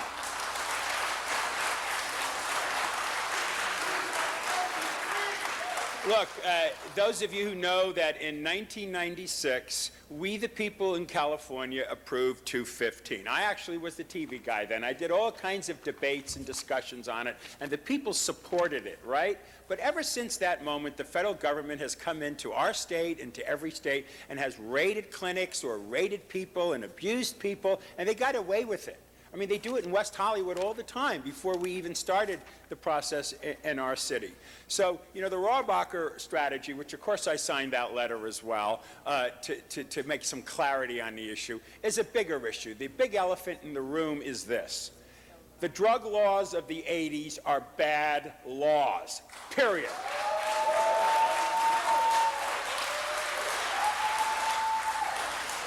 We need elected officials in Washington that look at these laws again, take a deep breath, and do more study on it and discuss it to the degree that they need to, because right now we're spending more money on prisons than we're spending on schools. We're spending more money on prisons than we're spending on road infrastructure, on health care, and all the issues of importance to our great nation. So we need federal leadership. And this should give us federal leadership where we, as the second largest city in the nation, say we've had enough of the hypocrisy and the double dealings that have been going on. Thank you, Mr. Rosendahl. In concluding, Mr. President, I just think it's a no-brainer for us to go on record, but we're not going to solve the issue here. We need our congressional delegations, we need our presidential candidates, and all these people to start talking about this issue with honesty and integrity and take us to the next level, which is a much more enlightened position, and get rid of those bad laws of the 80s. Thank you. Thank you, Mr. Rosendahl. Our next speaker is Mr. Alarcon. After Mr. Alarcon will be Mr. Huizar. Yeah, I might be with you on almost everything you said, except at the very end, I do believe that we can impact the discussion at a federal level. And I also want to commend Councilmember Zine. And you know how I am about patronizing our colleagues and complimenting them, but every once in a while, somebody takes a step and puts their image out there and says that's secondary to the good of the public. Dennis, I know you're a tough, I know you're a tough cop. I served with you on the board of Mothers Against Drunk Drivers. I know you really do not, that you really have a passion against those who drink and drive, use marijuana and drive. And yet you are the vanguard for us on this issue, and most appropriately so because you know the law, and I think you have a very good, your leadership on this is just what we need for this particular issue. I do think it's important for us to have a clear distinction between what is before us with regard to the medical use of marijuana versus the decriminalization of marijuana. And again, you and I might agree on the decriminalization of marijuana, but I think it's important strategically for us to stay online with the message about medical marijuana. That debate is an old debate, and the federal government just can't put that elephant down as much as they can try. The will of the people will, I think, overcome them with time. But certainly we can expedite that time with this kind of approach that Mr. Zine has presented. So I stood up for two reasons. One, to thank Mr. Zine for his leadership on this, and two, to make it very clear that my position on this is that we do need to move forward with the opportunities for those who can find some comfort through the use of medical marijuana to have the opportunity to do that here in Los Angeles. And also, I do agree that we have to expand the debate about decriminalization, because I think we have far too many violent criminals who are excluded from the penal institutions who should be in there because we are sticking nonviolent, low-level drug offenders in serious penal institutions and making them furthering their criminal education as opposed to giving them rehab if that's what they need. And so I do agree with you that that's a debate that we should have. But in this case, we should focus on the medical marijuana issue, and that, I think, and Mr. Zine has done an outstanding job with that. Thank you. Mr. Huizar. Thank you very much, Mr. President. I support this motion. I certainly support Proposition 215, and just want to echo something that Bill Rosendahl said, and that is, we talk so much about dealing with our gangs, but until we address the drug issue, especially methamphetamine that is taking over our streets, we're not going to get to the core of dealing with young people who are joining our gangs. But I did have one question. In Plum, we discussed how there's additional crime, or maybe a disproportionate amount of crime, around some of these dispensaries. And I wasn't quite clear. Is there someone here from LAPD? I know there was at Plum. I wasn't quite sure why, and we couldn't answer that question at the Plum Committee. If we're doing this legally, and we're handling this, you get certified, et cetera, why is it that we do see disproportionate amount of crime around these dispensaries? I asked this question at the Plum Committee. We said we didn't have an answer, but I had asked if we could hopefully get that answer before council, and I know we didn't, I'm not sure, we didn't see the statistics here with us, but there was a report that mentioned that. Do you have any comment on that? Kevin McCarthy, Los Angeles Police Department, Captain Narcotics Division. We don't have any information about an inappropriate or a disproportionate amount of crime around dispensaries. Oh. It's not something we'll particularly track, crime around dispensaries. What typically we look for is spikes in crime, even small spikes in crime, and to determine what is the cause of that spike. And if we see small spikes in crime and we determine there's a dispensary around, then we'll analyze to determine if the dispensary is the cause. Okay. I thought in Plum Committee we read a report, it was in a report that we got, and we acknowledged that that statement was made, but you're saying now that there's no real evidence to suggest that there's additional crime around the dispensaries. There's been some crime around dispensary. I don't know that it's disproportionate to drugstores or liquor stores. I couldn't tell you that. Okay, thank you. That was just something that I would want, when this comes back to us, to inform our processes as we create more policies around this. But I wanted to find out if, in fact, that is the case, and hopefully we could do more research into that. Why is that? And to alleviate any of these communities that do have these, and how we could alleviate that from happening if in fact we're doing this legally, and what are the causes of any additional crime that may happen. We'll take a good look over it the next year. Great, thank you very much. Mr. Zine for a second time.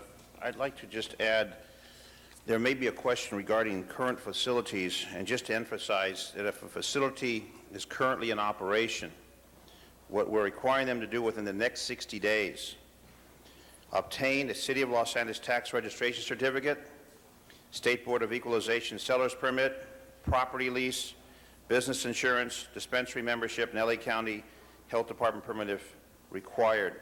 That's what we're requiring for the existing facilities. So if someone's in business today, we're not saying they have to close their doors today, we're saying they must comply with this within the next 60 days. If they do not comply in the next 60 days, then they can be shut down. At the same time, we're saying no new establishments can be open. So if they're in business now, the 200 to 400 that we've heard, comply with this in the next 60 days. And if they need to have assistance, we can assist them with the imposition of what we're requiring, but no future businesses can open once this passes. So we're not going to shut everything down. And again, with Ms. Han's support of the congressional action and our letter that's going to the DEA administration, hopefully those individuals who are using medicinal marijuana can continue to use it without the fear of arrest, and the owners of the property don't have to fear about the asset forfeiture or going to jail, so we can keep it status quo while we come up with these new regulations, which will be beneficial to the community, beneficial to the patients, and beneficial to the people of Los Angeles. Thank you, Mr. President. Thank you very much, Mr. Zine. It's our last speaker on this. If we can please prepare the roll on this item and tabulate the vote. 11 ayes. That means that that was a unanimous vote for the first reading. Next week we will have a second reading. It will require just a simple majority of 8 votes, but we do expect to have a full quorum then, and so that will go over 1 week. Thank you all very much.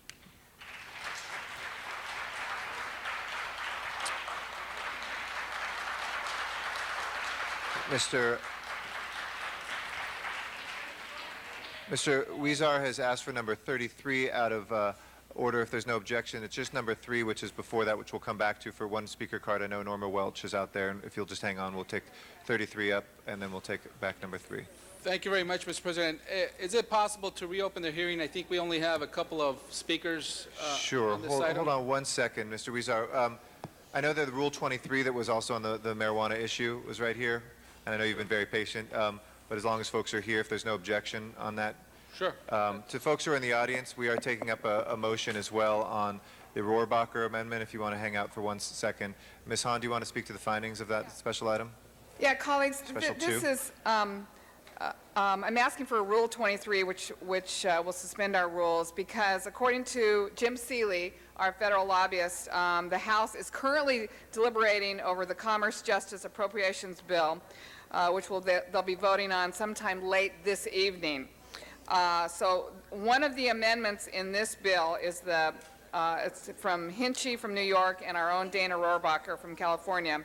It's to cut the funding for DOJ efforts to interfere with fully permitted medical marijuana clinics. So there's no time for us to wait until Friday or next week to take a position on this matter. I think the City of Los Angeles needs to have a loud voice as they're debating this amendment, because this is part of what we're opposing, is this kind of federal intervention, harassment, threatening arrest for legally permitted dispensaries. So Okay. that's why On I'm the asking findings? for Rule 23. That's my argument, why we should take it up immediately. Anybody else wishing to be heard on the findings? If not, let's prepare the roll on the findings and tabulate the vote. 11 ayes. That is now before us under our Council Rule 23. Anybody wishing to be heard on the substance of it? If not, let's go ahead and prepare the roll and tabulate the vote. 11 ayes. That is approved, and we will send that forthwith to the mayor for his signature. Thank you very much. Thank you, Ms. Hahn. And Mr. Huizar, you're asking about reopening the public hearing? If there's no objection, we have 6 speaker cards. Is a minute each okay, or that's not? Yes, some have left, so I think Okay. we could just call them. I know some of the Sure. speakers have left already. Okay. Carrie Gatlin is our first speaker. If you'd like to come forward, we'll have a minute each. I know it's a little bit tight, but we appreciate your understanding since we had the public hearing before. Alexandra Moody will be next after Ms. Gatlin. Good morning. Yeah, thank you for the opportunity to talk about the Second Chance Act this morning. Many of you probably already familiar with the Union Rescue Mission and its affiliate Imago, who participated in a demonstration project by the federal government called the Ready for Work program. It was a reentry program that provided job training, placement, housing, mentoring, case management, and family reconciliation, mental health services, and a variety of other services for those coming out of incarceration that have recidivated over and over again through our criminal justice system. It was a very successful program. As you know, there are about 750,000 adults and juveniles being released from incarceration or detention every year, and studies show that without the appropriate support services, about 70% of those men and women can be expected to return to prison within 3 years. Comparatively, last year, our Ready for Work program produced a recidivism rate of just 15% compared to a 70% national. Incredible statistics, and we encourage you to strongly support the Second Chance Act, because tomorrow our congressional delegates in Washington are going to vote on this, and they need to see an endorsement this year from the City Council in Los Angeles. Appreciate your comments, Ms. Gatlin. Thanks. Alexandra Moody is next, and Alan Richards will be after that.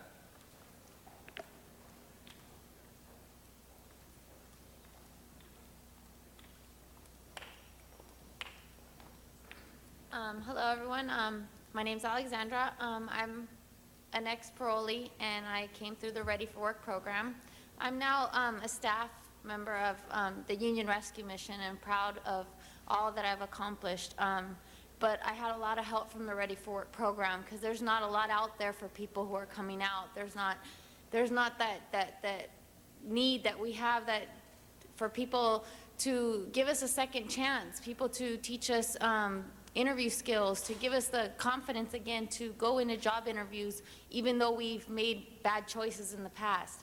I made some bad choices, but I was very determined to change my life, but I didn't know what outlet I had. And when I found the Ready for Work program at Imago, at the Union Rescue Mission, I found people that were willing to help me, give me clothes for the interview, teach me interview skills, give me the confidence back that I didn't have anymore. And I was able to, like I said, become a staff member, and well, thank you very much for your time. Thank you very much. Appreciate your comments today. Alan Richards, and then Jose Perez. Good morning, President Garcetti and council members. I'm speaking on behalf of the ex-offenders in the greater Los Angeles area. I've been incarcerated a number of times, 5, and I'm a father of 3. Through the funding such as that's coming through the Second Chance Act of 2007, many ex-offenders like myself have an opportunity to gain the tools and services and assistance needed to reenter society and become an asset to our families and our communities instead of a liability. I'm a student at Amity Foundation, and through the funds of this initiative by Councilmember Weisar, ex-offenders such as myself have a second chance to break the cycle of recidivism.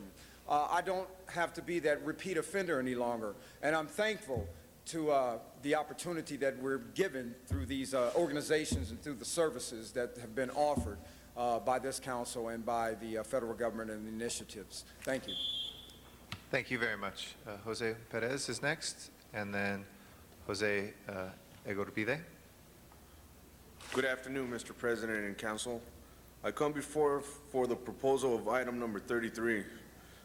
I believe that the Second Chance Act of 2007 will be a great idea to take in effect. Myself, an ex-offender that has been to prison 5 times, is now coming to realization of the meaning of life. My whole lifestyle conducted of drug use and criminal activity. I've been lost for the period of 15 years and no understanding of who I truly am.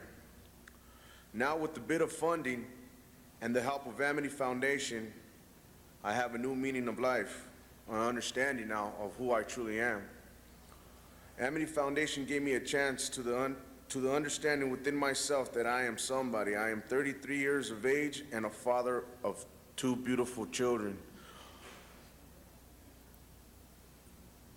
With the funding that is coming out of item 33, I believe that with the new generation coming up, it'll help us out a whole lot. Thank you very much. Appreciate your comments. Jose Agorbide, and then Mark Fawcett. Your last speaker. President, council members, City Attorney's Office, along with LAPD and service providers, Department of Mental Health, the Public Defender's Office, and the Sheriff's Department over the last 11 months in Skid Row have been looking at alternatives and expansion of street outreach, pre-filing diversion programs, and post-filing diversion programs for mentally ill and nonviolent addicts. And one of the major struggles, or one of the major challenges, has been funding or lack of funding for these programs. We believe that given the demonstration grant opportunities for local governments under this Second Chance Act, that we would be able to utilize federal dollars to expand those programs. Carolyn Phillips, Deputy City Attorney with our office, is also here, and she can tell you briefly about our street outreach program. I'd like to tell you about 3 people we've tried to help as prosecutors last year without resources to do so. An elderly man who calls 911. May I continue? And uses the resources of our paramedics and fire department. He called 9 times over the past several years, has dementia, was stuck in a revolving door criminal justice system. We helped get him to treatment and housing. A chronically homeless woman who suffers from a delusion that she must remain homeless in order to collect on a lawsuit, which she believes she's a part of. With the assistance of Public Defender's Office, psychiatric social workers, and the court, she's been in housing for over 30 days. Yesterday, we conducted street outreach to, again, a chronically homeless addict. She's been an addict for 30 years. We went with psychiatric social workers, public defender, and the prosecutor together, and a law clerk, contacted her and brought her into housing and services she was not able to obtain through our revolving door criminal justice system. We would ask your support of efforts where we can do more work like this. Thank you. Thank you very much. And our final speaker is Mark Fawcett. Good morning, everybody. My name is Mark Fawcett. I'm Project Director for Amity Foundation. We have a 200-bed residential facility for men and women that are on parole and are homeless. I want to point out that out of those 200 men and women, they represent over 300 children. A couple of the men in our facility spoke a few minutes ago. Los Angeles has had the courage to recognize that doing reentry well affects every aspect of our city. We must make this voice heard in D.C. The recent strategy for gangs, as was recently pointed out, recognizes this, that reentry is a key component into solving the gang problem in Los Angeles. As a city, we must learn to weave these men and women coming out of custody back into the fabric of our community. It is smart public policy on health, on crime, and on families. Thank you. Thank you very much. Our next speaker from the council on this is Ms. Hahn. Okay. Oh, sorry, Mr. Huizar, if you want to continue it. Thank you very much, Mr. President. First, I want to thank the speakers who came out today, who spoke so eloquently about the importance of getting this funding from the federal government for them to reallocate these funds that will save thousands of lives. And I want to thank not only the speakers, but people who are doing work out there to help folks get control of their lives. And congratulations to those people who are now have reentered society and doing good work. We really applaud you. And I know that it probably wouldn't be possible if it wasn't for funding like this and for organizations who are helping you do that. And you guys are examples of what's possible. Colleagues, we know how important it is to have funding for reentry programs. It's good for public safety, and it's good for people who want to change their lives. And the startling statistic is that nearly 2/3 of released prisoners are expected to be rearrested for a felony or serious misdemeanor within 3 years of release. This Second Chance Act, which will be acted upon shortly in Congress and possibly before August 3rd, before they go on break, is so important to continue the funding necessary to change these people's lives. I hope that we could pass this unanimously, move it forthwith, and allow the $80 million in grants to be dispersed so that Los Angeles has funding available. It's not enough after you disperse that money, but at least we'll have some money available to change people's lives here in Los Angeles. Thanks again to the speakers. We appreciate all you're doing for this, and thank you also to the City Attorney's Office for coming down today. Thank you very much. Ms. Hahn is our next speaker, and then Mr. Rosendahl. Okay, that might be the speaker queue from the previous one coming back. Mr. Rosendahl, did you want to speak on this Yeah, one? just for a second, I want to thank you, Jose, for what you're doing. It's obvious that the real solution in the long run is the reentry. We got to get rid of that stamp of felon, stopping a person from getting a job, getting an opportunity, getting anything out of life. A person can make a mistake, but we should have the ability to when you've paid for your mistake, be able to come back into society and be a productive member of society. Obviously, some of our federal laws and state laws are obviously right laws that we put them in place for purposes. And some of them, I frankly think, aren't, but people do come out of prison and they shouldn't be destroyed. The only way we're going to make this society whole is give everybody a second chance, and a reentry program gives a person a second chance. You look at who they are and where they want to go with their life. Otherwise, they'll be on the public dole, one way or the other, for the rest of their existence, and that taxpayer burden is ridiculous when, in fact, a person should be allowed to get back into the workforce and into the whole experience here of being a productive citizen. So thank you for pointing that out and moving us along in that direction. Thank you. Thank you, Mr. Rosendahl. And with that, let's go ahead and prepare the roll, please, and tabulate the vote. 11 ayes. That is approved. Thank you. Sure, forthwith without objection Great. on Thank you that very one. much. We'll take up item number 3 now, and it's, is it Norman or Norma Welch? Is it Norman Welch, Mr. Welch? Here on item number 3. If not, that public hearing will stay open until the 8th, so we'll make sure we let Mr. or Ms. Welch know that, okay? If we can go ahead and continue item 3. Next item, please.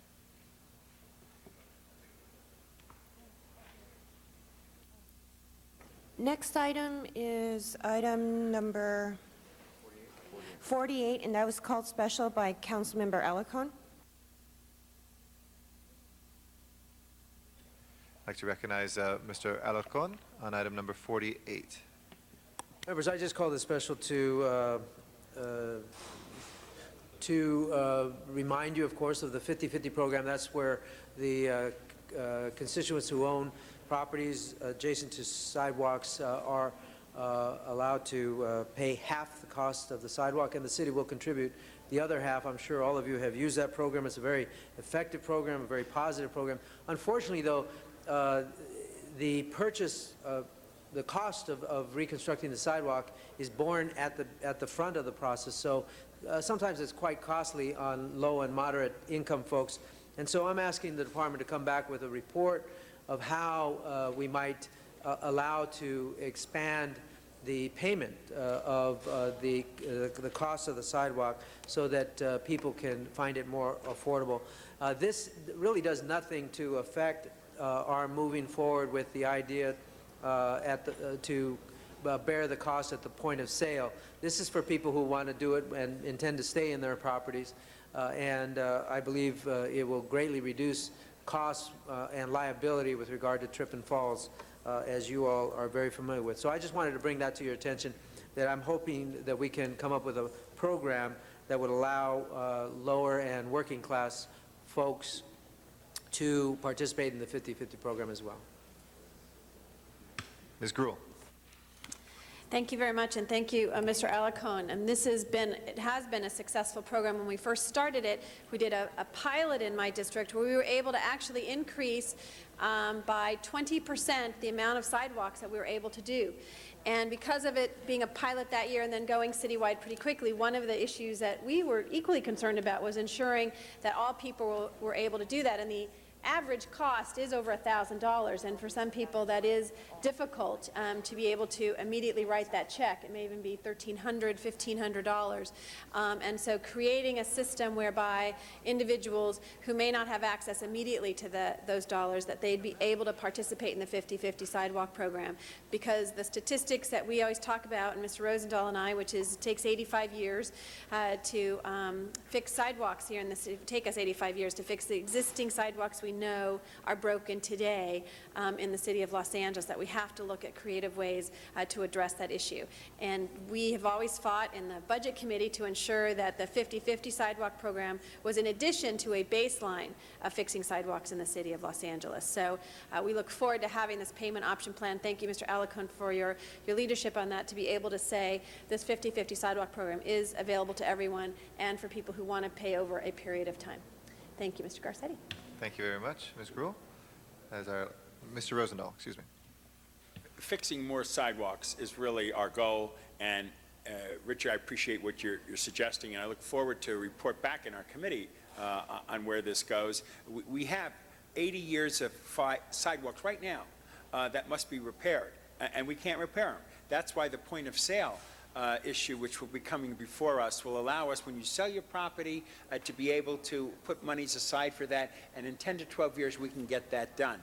50/50 program has been a fantastic success, and you're right, not everybody can afford at that very moment to pay for the 50/50, and in my district they use more than any other district, and they're using it again this year, but the fact is everybody should have an opportunity to participate in a cost-sharing program, an incentive program, and get our sidewalks fixed. So I just stand up and say I look forward to the process of where the Department of Public Works will report to our committee, Public Works Committee, and give us some insight into see what kind of options can be created for the 50/50 program to make it more effective. Thank you, Richard, for your thought on the subject. Thank you, Mr. Rosendahl. With that, let's prepare the roll on this item and tabulate the vote. 11 ayes. That is approved. Next item, please. Next item is item 51, and that was called special by a card from the public. Okay, we actually have two cards. We'll go out first to Van Nuys, Miriam Fogler, followed by Arnold Sachs here in council chambers. Ms. Fogler? What number is this? 51. Oh, 51. Okay. Yeah, why can't we use the block grants to help those people with the marijuana thing? That'd be something would be a good idea instead of giving it to the CRA. They get the tax revenue from the property taxes and then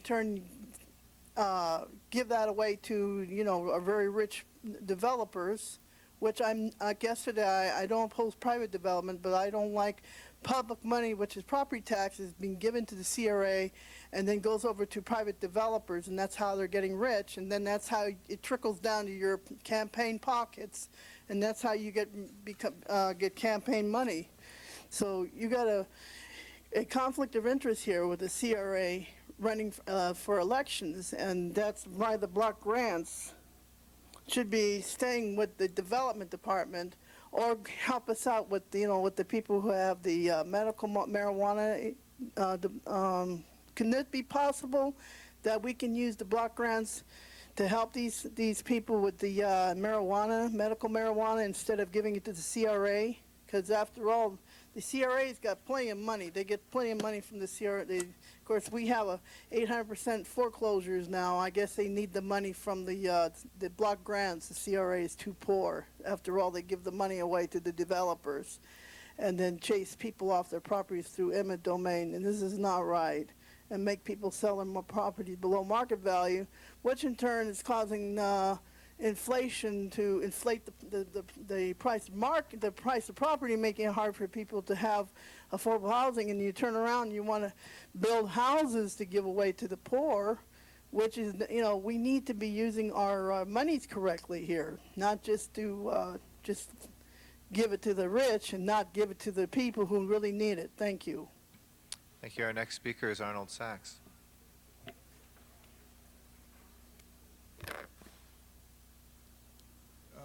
Good morning. Thank you again for letting me to speak, Councilman. I just have a few questions regarding this. Actually, the CRA, the Community Redevelopment Agency. When they made their presentation earlier this morning, and Councilman Alarcon had some questions for him. He repeatedly mentioned the Community Development Department. My questions are, is a CRA a public agency? When does it meet? And who sits on the CRA, or the Community Redevelopment Agency? And how are they different from the Community Development Department and the Housing, Community, and Economic Development Committee? If you could ask, I would respectfully ask for information regarding those three agencies and an explanation between the differences of them. Thank you very much. Thank you very much. That closes our public comment for this item. If you'd like to call the office, we'll be happy to explain that, or if you'd like to talk to one of the clerks on the side, we can try to get you that information right now. Any council members who'd wish to be heard on this item? If not, please open the roll. Please close the roll and tabulate the vote. 11 ayes. That is approved. Thank you. Next item, please. Next item is item 54, and that was called special by card from the public. Okay. Item 54 is next before us. Miriam Fogler in Van Nuys. Item number 54. Yes, this is the fee waivers. And Sharon Brewer still has to tally up everything. And yesterday, Matt Dowd, you were incorrect because they don't pay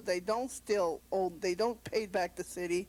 And a lot of these places are, even though they're, it's a lot of the stuff that you don't see between the lines. That Sharon, she's very, very thorough. And she's going to be speaking after me. And when I talked about term limits, it's very relevant because, like, again, you use the block grants, you use the CRA to further your campaigns, and you use the fee waivers to get favors from people so they can continue your campaigns and for a third term. That's what you did with the Prop R. So, and of course, you're hoping that the city workers will cough up. Well, I'm hoping that you'll give them the cost of living, the COLAs, because this fee waivers are preventing them from getting it. Every time you're spending money here, every single week, you're saying, well, we should privatize to save money, but on the other hand, you're taking the money away from the city workers that should be given to them. This is the right to improve their medical benefits, everything. This is diverting essential services from our city, helping people with housing, helping people who are having medical marijuana. I'm trying to, accommodate everything here. The fee waivers are affecting all of us here, and you got to stop this. And especially, I hope you didn't get your cost of living increase July 1st, because the city workers need to get the same thing you are getting. It's not right. So, all of them, the police, fire, everybody. And just letting you know that I go along with Sharon Brewer, what she says about the fee waivers. This has got to stop. Thank you. Thank you. That closes our public comment on this item. If we can prepare the roll and tabulate the vote. 11 ayes. That is approved. Next item, please. Next item is special number 1, and that's the motion Weston Weiss regarding a reward. Okay, actually, before we do special number 1, we had a speaker card for the closed session item, which we will be hearing in a little bit. If we can take that up. Ms. Brewer, I know on item number 61, you had filled out a speaker card before we go into closed session. Before we take up the special, why don't you go ahead and give us your comments? All right, thank you. Item number 63 on Burger King. I believe the Burrito King I have a card for 61. Was that in error? Oh, I'm sorry. I'm all messed up. Sorry. Burrito King, I believe that Burrito King did sue the city in the 1990s about food concessions. Council File 97-0300, Woodley Lakes Golf Course, January 9, 2001, transmitted from Ronald Katzman relative to award of the Woodley Lakes Golf Course food service concession contract to Burrito King, Inc., January 10, 2001, referred to Arts, Health, and Humanities Committee. October 10, 2001, Arts, Health, and Humanities Committee report adopted to disapprove award contract to Burrito King and instruct Department of Recreation and Parks to proceed with a mini request for proposal process for Woodley Lakes Golf Course food service concession contract. April 29, 2002, transmittal from Board of Recreation and Parks Commission relative to not releasing an RFP seeking an operator for the concession at Woodley Lakes due to award to Burrito King. Recreation and Parks General Manager Report 03348, November 5, 2003. Mutual termination of concession contract for Woodley clubhouse food service and buyout of operator equipment and improvements. This had to do with buying out Burrito King contract that Rec and Parks was told not to award. Basically, Burrito King said buy out his contract or he would sue the city. I received the following from Recreation and Parks, April 28, 2007. It's February 9, 2001. Burrito King was given a permit to operate the mobile food service in the Sepulveda Basin. It was a one-year revocable permit, and it took effect February 1st, 2001, and shall expire January 31st, 2002. November 30th, 2005, letter to Burrito King. They extended it. It was only supposed to go until November 30th, 2005, and they were supposed to put out it'd be a month-to-month and put out an RFP, and to date, they still have not put out an RFP for that contract in the basin. Thank you very much, Ms. Brewer. We can go ahead and open, oh no, sorry, this is a closed session item, so we will be taking that up in closed session. We have special one now before us. Mr. City Attorney on the findings. Thank you, Mr. President. Since the posting of today's agenda, the Los Angeles Police Department has requested assistance in obtaining information leading to the arrest of the suspect who shot and killed Michael Presley on July 15th at 4565 West Martin Luther King Jr. Boulevard. Immediate action is required to offer a reward for information leading to the arrest and conviction of the suspect to protect the safety of the community. Council must first make findings pursuant to Government Code Section 54954.2 before considering the substantive motion. Anybody else on the findings?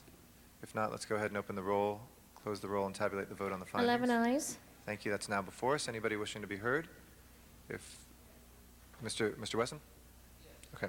Just for a moment, thank you, Mr. President. I really don't have much more to say than the city attorney already said, except for this young man was only 19 years old.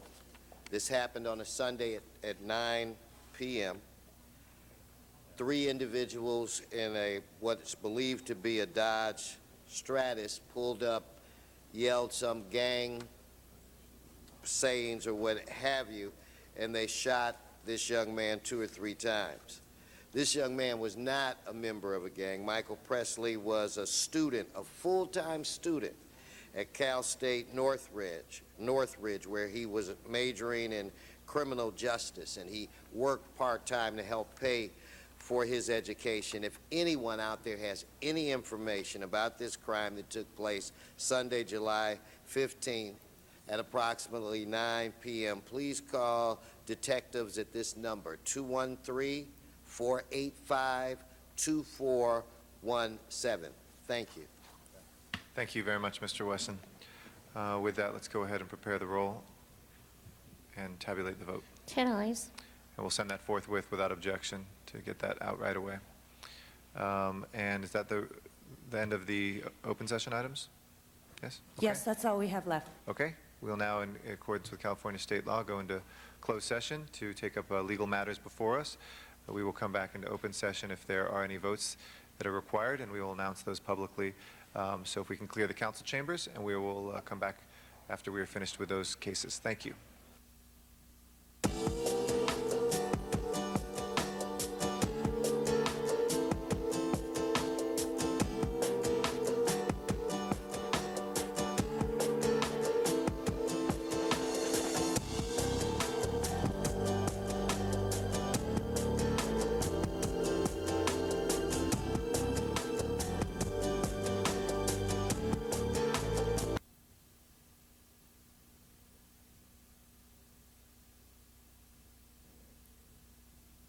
In session.